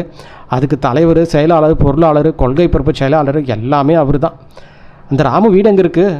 பார்வதி தேட்டர் முன்னாடி ஒரு பாதை போகும். அதில் போனால் பார்வதி தேட்டருக்கு வலது பக்கமாக ஒரு சந்து போகும் சார். அந்த சந்தில் தான் அவர் வீடு. தலைவர் ராமு, நடபாதி வியாபாரி சங்கம் திருநெல்வேலின்னு போர்டு போட்டிருக்கோம். அந்த வீடு தான் சார். சரி, இந்த வியாபாரி 4 நாள் தான் கடை போட்டிருந்தான்னு சொல்கிறேன். ஆனால் அதுக்குள்ளே அவன் ராமோட ஃப்ரெண்டுன்னு எப்படி கண்டுபிடிச்ச? அந்த ஆளும் ராமும் நம்ம டீ கடைக்கு டீ குடிக்க வந்தாங்க. நான் டீ போட்டு கொடுத்தேன். அந்த ஆள் துட்டு கொடுத்தாரு. நான் அப்போ துட்டு வேண்டான்னு நான் ராமுக்கு தானே டீ கொடுத்தேன்னு சொன்னேன். அப்போ ராமநாச்சி வாங்கிக்க முருகேசு, இவன் நம்மளுக்கு வேண்டிய ஆள் தான் சொன்னார். அதுதான் எனக்கு தெரியும். ஓ என்றான் அருண். பிறகு கேட்டான், ராமுக்கு டீ கொடுத்த துட்டு வாங்கிக்க மாட்டியா? நான் அப்படித்தான் சார். இந்த ஏரியாவில் பெரிய மனுஷன், அடிதடி விவகாரம்னா அவர் தான் முதல்ல நிற்பார். அவர்கிட்ட இப்படி அட்ஜஸ்ட் பண்ணிட்டு போயிட்டா நல்லது தானேங்க. இல்லைன்னா நான் இங்கே தொழில் நடத்த முடியாது பாருங்கள். அருண் தலையசைத்தான். அப்புறம் இன்னொரு விஷயங்க, அத்தனை நாள் ஏழை மாதிரி இங்கே வந்து வியாபாரம் பார்த்தா அவன் கொள்ளை நடந்த அன்னைக்கு திடீர்னு டிப்டாப்பாக வந்தாங்க. அவன் கூட வந்தாலும் பிச்சைக்காரன் சாயில் தெரிஞ்சா சார். அதற்கு மேல் அவனால் தகவல் தர இயலவில்லை. அவர்கள் நன்றி சொல்லி நகர்ந்தார்கள். அருணுக்கு ஒவ்வொரு கொக்கியாக பொருந்தி ஒரு சங்கிலி வளையம் போல தோன்றியது. ஒவ்வொன்றையும் தொடர்பு படுத்தி பார்த்தான். அருண், இந்த விவகாரத்தில் இந்த ராமுங்கிற ஆசாபிக்கு தொடர்பு இருக்கும் போல இருக்கு என்றாள் இந்துஜா. இந்த ஆளை விசாரிச்சதை டைப் பண்ணியா? அந்த ராம எனக்கு எதுவும் தெரியாதுன்னு சாதிச்சான்னா இந்த கேஸ்ட்டை வச்சு தான் அந்த ஆளை முட்டணும். பண்ணிட்டு அருண். அவர்கள் வந்து நின்ற இடம் சாப்டர் ஹை ஸ்கூல் காம்பவுண்ட். அங்கு வந்த உடனேயே அவன் கண்ணில் பட்டது ஃபில்டர் சிகரெட்டின் ஃபில்டர் பகுதிகள். இந்துஜாவும் அதை கவனித்தாள். ஒன்று கன்ஃபார்ம் ஆகுது, இங்கே வியாபாரம் பார்த்த ஆசாமியும் அங்கே பிச்சை எடுத்த ஆசாமியும் சேர்ந்து தான் கொள்ளை நடத்தியிருக்காங்க. நல்லா திட்டம் போட்டு துல்லியமாக செஞ்சுருக்காங்க. அவங்கள எப்படி அணுகிறது அருண்? இப்போ ராமுகிட்ட போகிறோமா? போகணும். அதுக்கு முன்னாடி இந்த ஓல்டு லேடிகிட்டே கொஞ்சம் விசாரிச்சிடுவோம். அருண் சாப்டர் ஹைஸ்கூல் வாசலில் நாவல் பழமும் நெல்லிக்காயும் விற்று கொண்டிருந்த கிழவியை நெருங்கினான். இந்துஜா முந்திக் கொண்டு 2 ரூபாய் நெல்லிக்காய் வாங்கினாள். நெல்லிக்காய்க்கு ஆசைப்பட்டு ஏதாவது விசேஷமா என்று வந்தால் கூட இருந்த ஹேமா குறும்பாக. சீ என்றாள் இந்துஜா. நான் 2 ரூபா வாங்கினதுக்கு விசேஷமானு கேட்குறியே, இந்த கிழவி 10 ரூபாய்க்கு இந்த பை நிறைய வாங்கியிருக்காளே. இந்துஜா பேச இயலாமல் சிரித்தாள். கிழவி புரியாமல் பார்த்தாள். இந்த பிள்ளை ஏன் இப்படி சிரிக்குது? அருண் அந்த கிழவியிடம் விசாரணை தொடங்கினான். பாட்டி, இந்த இடத்துல ஒருத்தன் கடை போட்டிருந்தானா? அவன் வியாபாரம் பார்க்கவா வந்தான்? சாதா சிகரெட்டு குடிச்சிட்டு ரோட்டையே பார்த்துட்டு இருந்தான். எப்போ பாரு சிகரெட்டு தான். ஆமாம், நீ எதுக்கு கேட்குற? அவன் என் ஃப்ரெண்டு, அவனை பார்க்க வந்தேன். அவன் 4 நாள் தான் வந்தான். மத்தியானம் வருவான், சாயந்தரம் வரைக்கும் சிகரெட் குடிச்சிட்டு போவான். சொல்லி வைப்பா, இப்படி சிகரெட் குடித்தா புத்துநோய் வந்துட போகுது. சொல்கிறேன் பாட்டி. ராம இந்த பக்கம் வந்தாரா? இல்லையே, அவன் தான் இங்கே விட்டுட்டு போனார். அவனுக்கு வேண்டிய ஆள் வேறன்னு சொன்னார். அருண் பரபரப்பானா. ராமுக்கு இதில் பங்கு இருக்குது. அவனை பிடிச்சி 2 நெக்குனா எல்லாம் கக்கிடுவான் போல் இருக்குது. பாட்டிக்கு தேங்க்ஸ் சொல்லிவிட்டு, என்னது தேங்காயா? என்ன சொல்லிட்டு போகிறான் இந்த பையன்? அதற்குள் அருண் காரை நெருங்கியிருந்தான். இந்துஜாவும் ஹேமாவும் தொடர்ந்தார்கள். ராமு பார்க்க போகிறோமா அருண்? நம்ம போக வேண்டாம், போதுமான பேக்ரவுண்ட் இருக்கும். நம்ம போய் தொட்டு விவகாரம் ஆகிக்கூடாது. இன்ஸ்பெக்டர் டேனியல்கிட்ட போய் விவரம் சொல்லி போலீஸ் அனுப்பலாம். குட் மூவ் என்றால். ரைட்டு, இதுதான் கரெக்ட் இந்துஜா. அருண் காரை கிளப்பினான். ஹேமா, நீ உடனே வீட்டுக்கு போகணுமா? பரவாயில்ல சார், போலீஸுக்கு போகிறது அவசியமான விஷயம். அதை முதல்ல முடிங்க, நான் அப்புறம் போய்க்கிறேன். அருண் போலீஸ் ஸ்டேஷன் வாசலை நோக்கி காரில் சீறி பறந்தான். இன்ஸ்பெக்டர் டேனியல் ஸ்டேஷனில் இருந்தார். அருண், இந்துஜா, ஹேமா மூவரும் அவர் அறைக்குள் நுழைய ஹலோ சொன்னார். நீ தானம்மா கேமராவை தொலைச்சிட்டு ரிப்போர்ட் கொடுத்த? அதை கண்டுபிடிக்க டிடெக்டிவ் ஏஜென்சிக்கே போயிட்டே என்ன? அருண் இடம் மறைத்து விவரம் சொன்னார். டீக்கடை முருகேசியும் கிழவையும் விசாரித்த கேஸ்ட்டை போட்டு காட்டினார். இன்ஸ்பெக்டர் டேனியல் குபீரென மலர்ந்தார். அட்டகாசமான இன்வெஸ்டிகேஷன். இந்த கேஸில் இப்படி ஒரு லிங்க் கிடச்சிருக்கு. குற்றவாளிங்க அப்போது விட்டுட்டு போயிட்டாங்களே புல்லட்டு, அது ராமுவோடது. போலி நம்பர் பிளேட்டை மாட்டி வச்சுருக்காங்க. என்ஜின் நம்பர் வச்சு கஷ்டப்பட்டு விசாரித்தோம். அப்போது ராமு மடக்கினதும் அடுத்த அத்தியாயத்தில் கதை முடிக்கிறேங்கிறீங்க. இந்துஜா உற்சாகமாக பேசினாள். அந்த ராமு பெரிய ரவுடி அருண். அரசியல் பேக்ரவுண்ட் கூட இருக்குது. ஏதோ சங்கம்னு பந்தா பண்ணிட்டு அலையிறான். அவனை அரெஸ்ட் பண்ணுறதுக்கு இப்போ வேண்டாம். 4 காப்ஸை மப்டியில் விட்டு அவனை வாட்ச் பண்ணலாம். நைட்டில் ராத்திரி 10 மணிக்கு ஆளை கொண்டு வந்துடலாம். இப்போ அவனை தொட்டால் ஸ்டேஷனுக்கு கொண்டு வரதுக்குள்ளே 10-20 ஃபோன் வந்துடும். நம்ம அவனை வாட்ச் பண்ணுறது தெரிஞ்சு ஆள் நழுவிடாமல், அல்லது இப்போவே இங்கேருந்து மேலிடத்துலேருந்து ப்ரெஷர் வராமல் பார்த்துக்கோங்க இன்ஸ்பெக்டர். ஏற்கனவே ஹெட் கான்ஸ்டபிள் சாந்தகுமாரும் அந்த ராமுக்கு மேலே ஒரு மோதல் இருந்துக்கிட்டு இருக்குது. அதனால் இவன் எப்போ மாட்டுவான்னு சாந்தகுமார் வன்மம் வச்சுக்கிட்டு இருக்காரு. அவர்கிட்டே இதை கொடுத்துடுவோம். ராத்திரி 10 மணிக்கு மேலே ஆளை குண்டு கட்டாக கொண்டு வந்துடுவார். இன்ஸ்பெக்டர் டேனியல் சொல்ல அருணுக்கு ஒரு ஸ்பெஷல் தேங்க்ஸ் சொன்னார். இந்த பைக் விவகாரத்தை வச்சு அவன் மேலே வாரண்ட் வாங்கிட்டு தானே இன்ஸ்பெக்டர். கொள்ளை கொண்டான்னு கேஸ் எழுதி அப்புறமா பார்த்துக்கலாம். அந்த பையன் கழுவுற மீனில் நடுவர் விழாங்கு. ஒரு வாரத்துக்கு முன்னாடியே அந்த பைக் தொலைஞ்சிச்சுன்னு மார்க்கெட் போலீஸ் ஸ்டேஷனில் ரிப்போர்ட் கொடுத்துருக்கான். என்றான் அருண். சரி இன்ஸ்பெக்டர், அவனை விட்டுடாதீங்க. நான் ராத்திரி ஃபோன் பண்ணுறேன். ஓகே அருண் என்றார். அவர்கள் விடை பெற்றார்கள். அத்தியாயம் 12. ஹெட் கான்ஸ்டபிள் சாந்தகுமாரால் ராமு போலீஸ் ஸ்டேஷனுக்கு போலீஸ் மரியாதைகளுடன் கொண்டு வரப்பட்டிருந்தான். அரை நிர்வாணமாக்கப்பட்டிருந்தான். அவர்களது பாணியில் விசாரிக்கப்பட்டிருந்தான். பலன் 0. அருண் அலுவலகத்தில் நுழைந்தபோது கடிகாரம் 9 முறை டிங்டாங் சொல்லி வரவேற்றது. அருண் வரும் முன்பே இந்துஜா மார்னிங் க்ளோரி மணக்க குட் மார்னிங் சொன்னார். அருண், நேற்று ராத்திரி ராமு ஸ்டேஷன் கொண்டு வந்து விசாரிச்சாங்களாம்மா? ஆமாம் இந்துஜா, ஆனால் நேற்று ராத்திரி 12 மணி வரைக்கும் என்ன உதச்சும் ஒன்றும் ஒத்துக்கலையாம்மா. அந்த கொள்ளைக்கும் எனக்கு சம்மந்தம் கிடையாது, அந்த 2 பேரையும் எனக்கு தெரியாதுன்னு சாதிக்கிறான். நான் அப்புறம் வீட்டுக்கு போயிட்டேன். பாலம் ஸ்டேஷனுக்கு டயல் பண்ணி ராம விவகாரம் என்னன்னு கேள இந்துஜா. அவள் டெலிஃபோனை இழுத்தால். டயல் பண்ணினால். போலீஸ் ஸ்டேஷனுக்கும் தொடர்பு கொண்டு விவரம் கேட்டாள். 10வது நிமிடம். அருண், ராமு மேல்மட்டளத்தோட பெயிலில் போயாச்சு. அப்போ அந்த கொள்ளைக்காரனுக்கு அவனுக்கு இருந்த தொடர்பு? அவனை சாதாரணமாக தான் தெரியுமாம்மா, அதுவும் ஓரிரு நாள் அறிமுகம் தான் சொல்கிறான். என்று அருண் சிந்தனையில் விழுந்தான். இந்துஜா, நம்ம வேறு ஆங்கிளில் போய் பலமான க்ளூ ஏதாவது கிடைக்குதான்னு பார்க்கணும். ஆமாம் அருண், நேற்று நம்ம அவன் இருந்த இடத்த பார்த்தோம். சிகரெட் துண்டுகளோடு பார்த்து திருப்தி ஆகிட்டோம். அந்த இடத்த இன்னும் கொஞ்சம் அலசியிருக்கணும். அருண் தலையசித்தான். வரையா, போய் ஒரு லுக் விட்டுட்டு வந்துடலாம். இந்துஜா படு உற்சாகமாக கிளம்பினாள். அருணும் இந்துஜாவும் தாலுகா அலுவலகத்தின் பூங்காவுக்கு வந்தபோது மணி 9:35. திருநெல்வேலியின் மக்கள் அலுவலகத்திற்கும் மாணவ மாணவிகள் பள்ளிக்கும் செல்கின்ற அவசரத்தில் பஸ்களை நிறுத்தி கொண்டிருந்தார்கள். ஸ்கூட்டர், பைக், மொப்பட் ஆசாமிகளும் அவசரத்துடன் ஆக்சிலேட்டரை முறுக்கி கொண்டிருந்தார்கள். அருண், இந்துஜா நடந்தார்கள். அந்த பூங்காவில் சோம்பு நின்று கொண்டிருந்த இடங்களில் எல்லாம் ஃபில்டர் சிகரெட் துண்டுகள், ஒரே வகையான பிராண்ட் சிகரெட்டுகள். செயின் ஸ்மோக்கராக இருப்பான் போல இருக்கு. எக்கச்சக்கமாக சிகரெட் குடிச்சிருக்கான் பாருங்க. சிகரெட் எப்படி குடிக்க முடியும் இந்துஜா?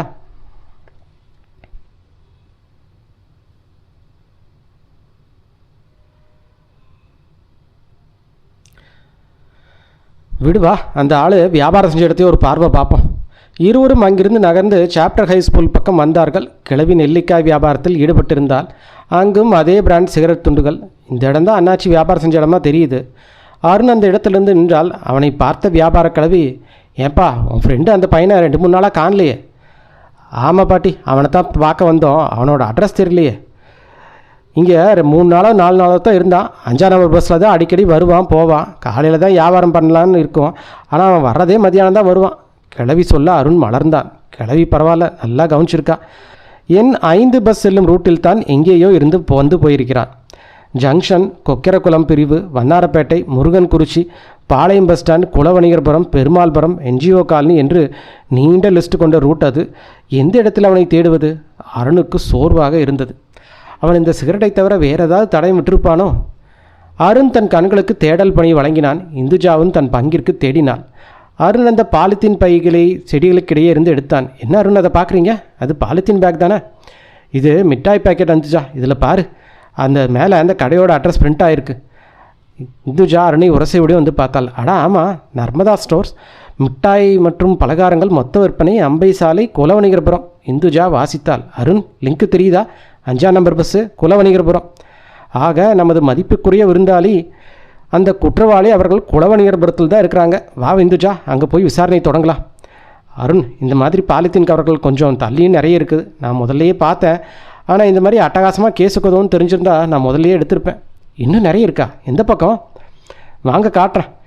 இந்துஜா காட்டிய இடங்களில் 7-8 கவர்கள் அவளை கிளறினாள். எல்லாமே நர்மதா ஸ்டோர் கவர்கள் தான். அருண், எல்லாமே நர்மதா ஸ்டோர் அட்ரஸ் போட்டிருக்க கவருங்க தான். பக்கத்தில் ஏதோ பில் மாதிரி கேட்குது. இந்துஜா எடுத்தால் பில் தான் அது. Esther plastic, jail road, Palayamkottai என்று இந்துஜாவால் வாசிக்கப்பட்டது. அதுவும் அந்த ஏரியா தான் இந்துஜா. இனிமேல் நம்ம தயங்க தேவையில்லை.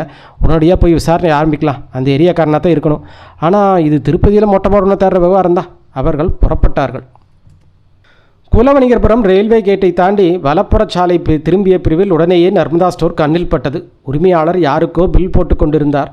அருணும் இந்துஜாவும் பைக்கை நிறுத்தி இறங்கி அவரை நெருங்கி கேள்வி பார்வை பார்த்தார். என்ன வேணும்? நாங்கள் ப்ரைவேட் டிடெக்டிவ்ஸ், ஒரு கேஸ் சம்மந்தமாக விவரங்கள் வேணும். அருண் சொல்ல சொல்ல கொஞ்சம் பதற்றப்பட்டார். என்ன வேணும் விவரம் சார்? கொஞ்சம் நல்லா ஞாபகப்படுத்தி பாருங்கள். 4-5 நாளைக்கு முன்னாடி புதுசாக ஒருத்தர் வந்து உங்கள்கிட்ட மிட்டாய் பேக்கெட் வாங்கியிருக்காரு. அவர் பற்றின விவரம் தான் வேணும். சார், நீங்கள் கேட்குற கேள்வி கொஞ்சம் யோசிச்சு பாருங்கள். கடைக்கு 1000 பேர் வருவாங்க போவாங்க.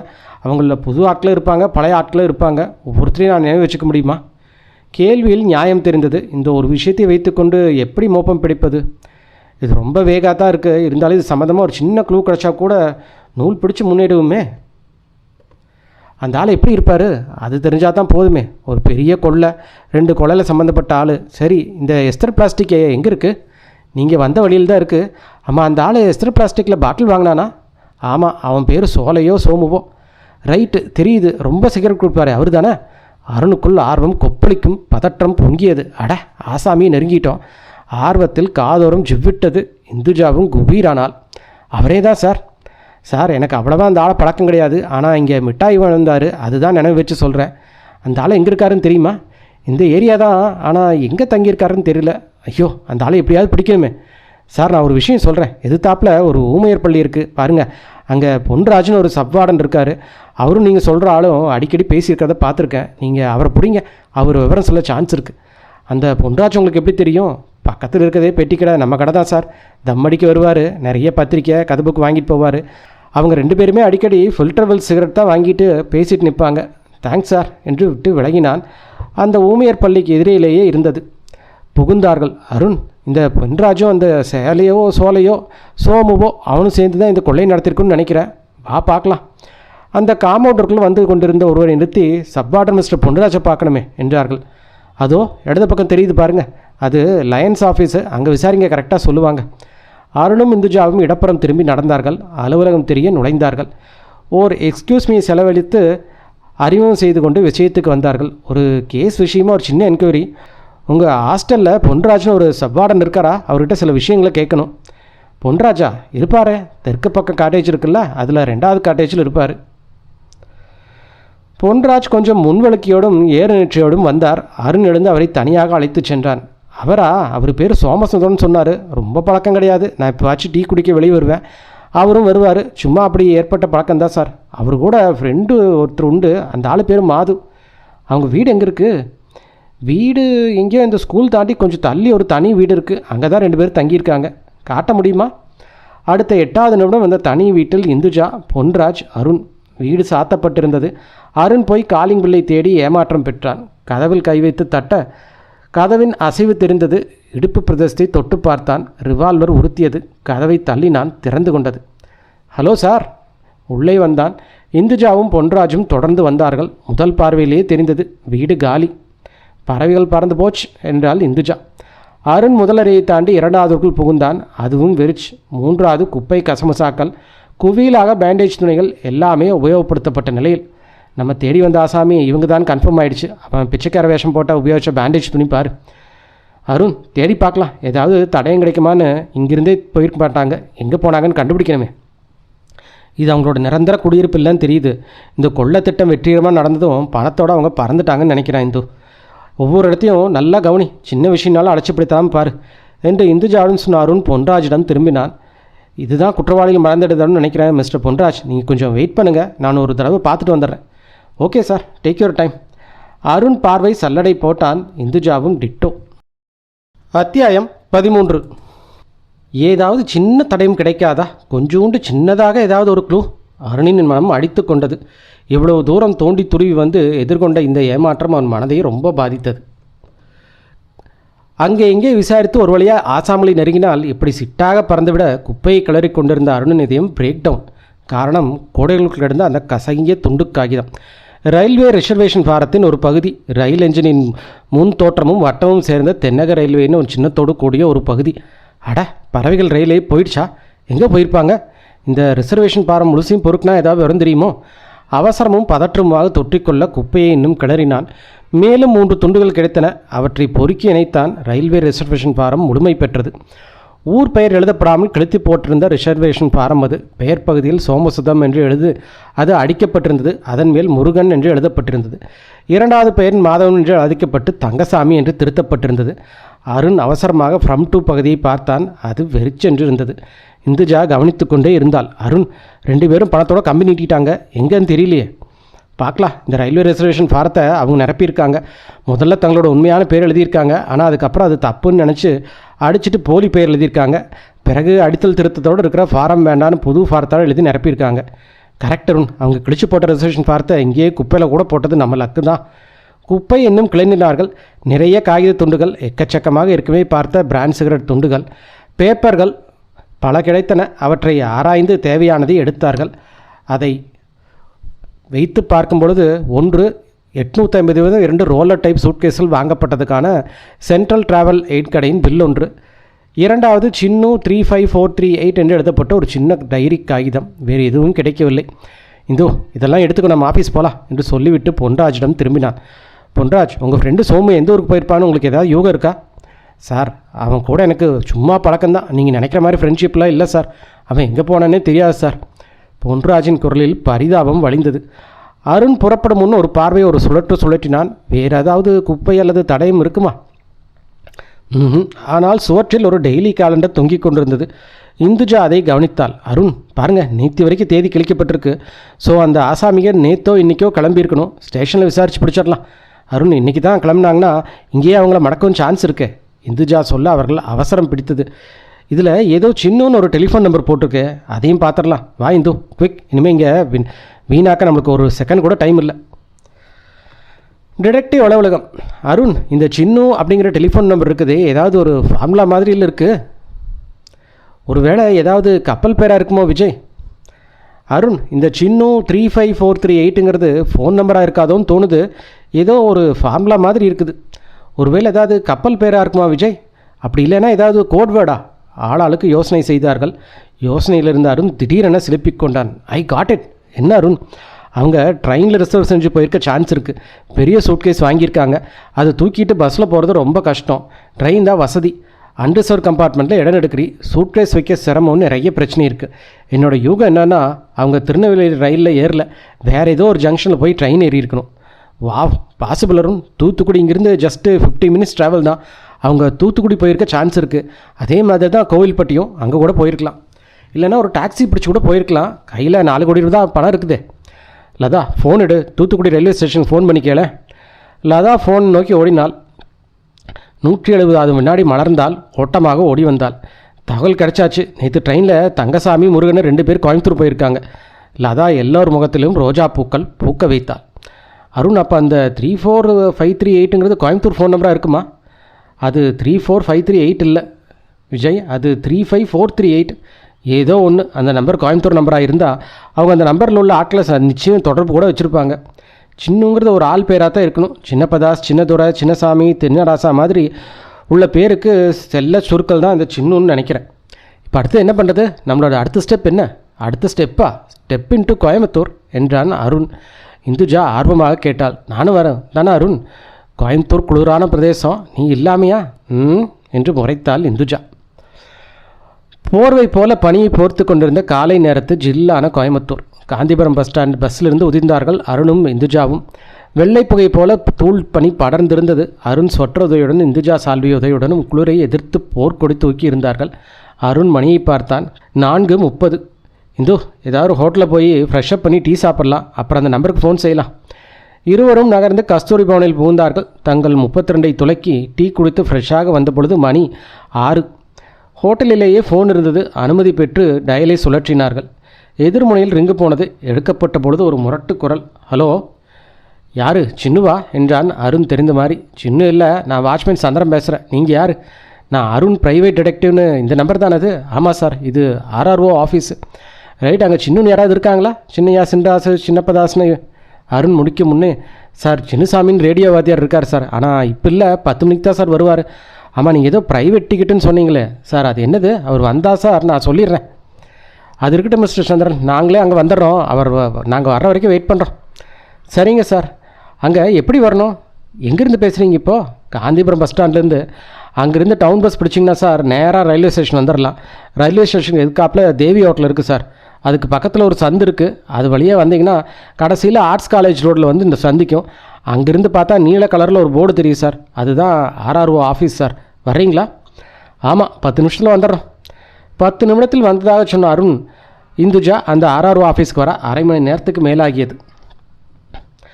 அந்த சின்னசாமி தன்னுடைய ஹீரோ மெஜஸ்டிக்கை ஓட்டி கொண்டு வரும் சேர 9:40 ஆகி இருந்தது. அருண் சின்னசாமியிடம் தன்னை நேராக சோமசத்தின் நண்பன் என்று அறிமுகம் செய்து கொண்டான். நேத்திக்கு சோமு மாதம் வந்தாங்கல்ல என்று படு கேஷுவலாக சொன்னான் அருண். ஆமாம் வந்தாங்க, இங்கே சீதா லாட்ஜில் தான் தங்கியிருக்காங்க. சிவசாமியின் பார்வை மையம் இந்துஜாவின் மேல் இருந்தது. என்று அருண் தன் ஆர்வத்தை அடக்கி கொண்டு, வாங்க என்னோட ரூமுக்கு போயிடலாம். சின்னசாமி முன்னால் போக அருணும் இந்துஜாவும் தொடர்ந்தார்கள். உட்காருங்க. அருண் உள்ளத்தில் 1000 கேள்விகள். இந்த சின்னசாமி உண்மையிலே யார்? சோமு மாதவன் கோஷ்டிக்கு இந்த சின்னசாமிக்கு என்ன தொடர்பு? மெல்ல தன்னோட சந்தேகத்தை கேட்டான். சோமு உங்களுக்கு எப்படி தெரியும் சார் என்று அருண் கேட்டான். நானும் அவனும் கிளாஸ்மேட் சார். இப்போ ஏதோ ப்ரைவேட் கம்பெனியில் வேலை பார்க்குறானாம்மா. இந்த கோயம்புத்தூருக்கு ட்ரான்ஸ்ஃபர் ஆகி வந்திருக்கான்னு சொன்னான். ஒரு ரூம் ஏதாச்சும் பார்க்கணுன்னு கேட்டான். இப்போது தற்சமயம் சீதா லாட்ஜில் தங்கியிருக்கான். நீங்கள் சொல்கிறது உண்மையான தகவல் தானே? ஆமாம், ஆனால் நீங்கள் ஏன் அப்படி கேட்குறீங்க? அருண் சொல்லிவிடலாமா என்று யோசித்தான். மிஸ்டர் சின்னசாமி, நான் சோமுவோட ஃப்ரெண்ட் இல்லை, I am detective Arunkumar. Sir? சின்னசாமியின் முகத்தில் அதிர்ச்சி துல்லியமாக தெரிந்தது. உங்கள் கிளாஸ்மேட் சோமுவும் அவர் கூட்டாளி மாதவனும் திருநெல்வேலியில் ஒரு உர கம்பெனியில் 4 கோடி ரூபா கொள்ளையடிச்சிட்டு 2 பேர்த்த கொலை பண்ணிட்டு வந்துட்டாங்க. நாங்கள் அவங்கள பிடிக்கிறதுக்காக மோப்பம் முடிச்சுட்டு இங்கே வரைக்கும் வந்திருக்கோம். நிஜமாவா? 100% உண்மையா? அவன் இப்படின்னு தெரியாது சார். 2 மாதம் முன்னாடி நான் திருநெல்வேலி போயிருந்தப்போ தற்செயலாக அவனை பார்த்தேன். பேசிகிட்டு இருக்கிறப்போ ஃபோன் நம்பர் கேட்டான், கொடுத்தேன். இப்படி பிரச்சனையோடு வந்திருப்பேன்னு நினைக்கல சார். பரவாயில்ல, உங்கள் ஃபோன் நம்பர் வச்சு தான் இவ்வளோ தூரம் இந்த கேஸில் முன்னேறி வர முடிஞ்சுது. தவறு தண்டிக்கப்படணும் சார். ஒரு குற்றவாளி கண்டுபிடிக்கிறது என்னால் உதவ முடியும்னா நான் ரொம்ப சந்தோஷப்படுவேன். ரைட்டு, இப்போ இந்த 2 பேரும் எங்கே இருக்காங்க? பக்கம்தான் sir, Sita lodge room number 35. அவங்ககிட்ட பணப்புழக்கம் அதிகமாக இருக்குமே. ஆமாம் சார், நிறைய பணம் புழங்குற மாதிரி தான் தெரியுது. இவங்க என்னை தேடி டாக்ஸியில் தான் வந்தாங்க. இப்படி குற்றம் செஞ்சுட்டு தப்பிக்க வந்திருக்காங்க தெரிஞ்சு நான் ஹெல்ப் பண்ணியிருக்கவே மாட்டேன் சார்.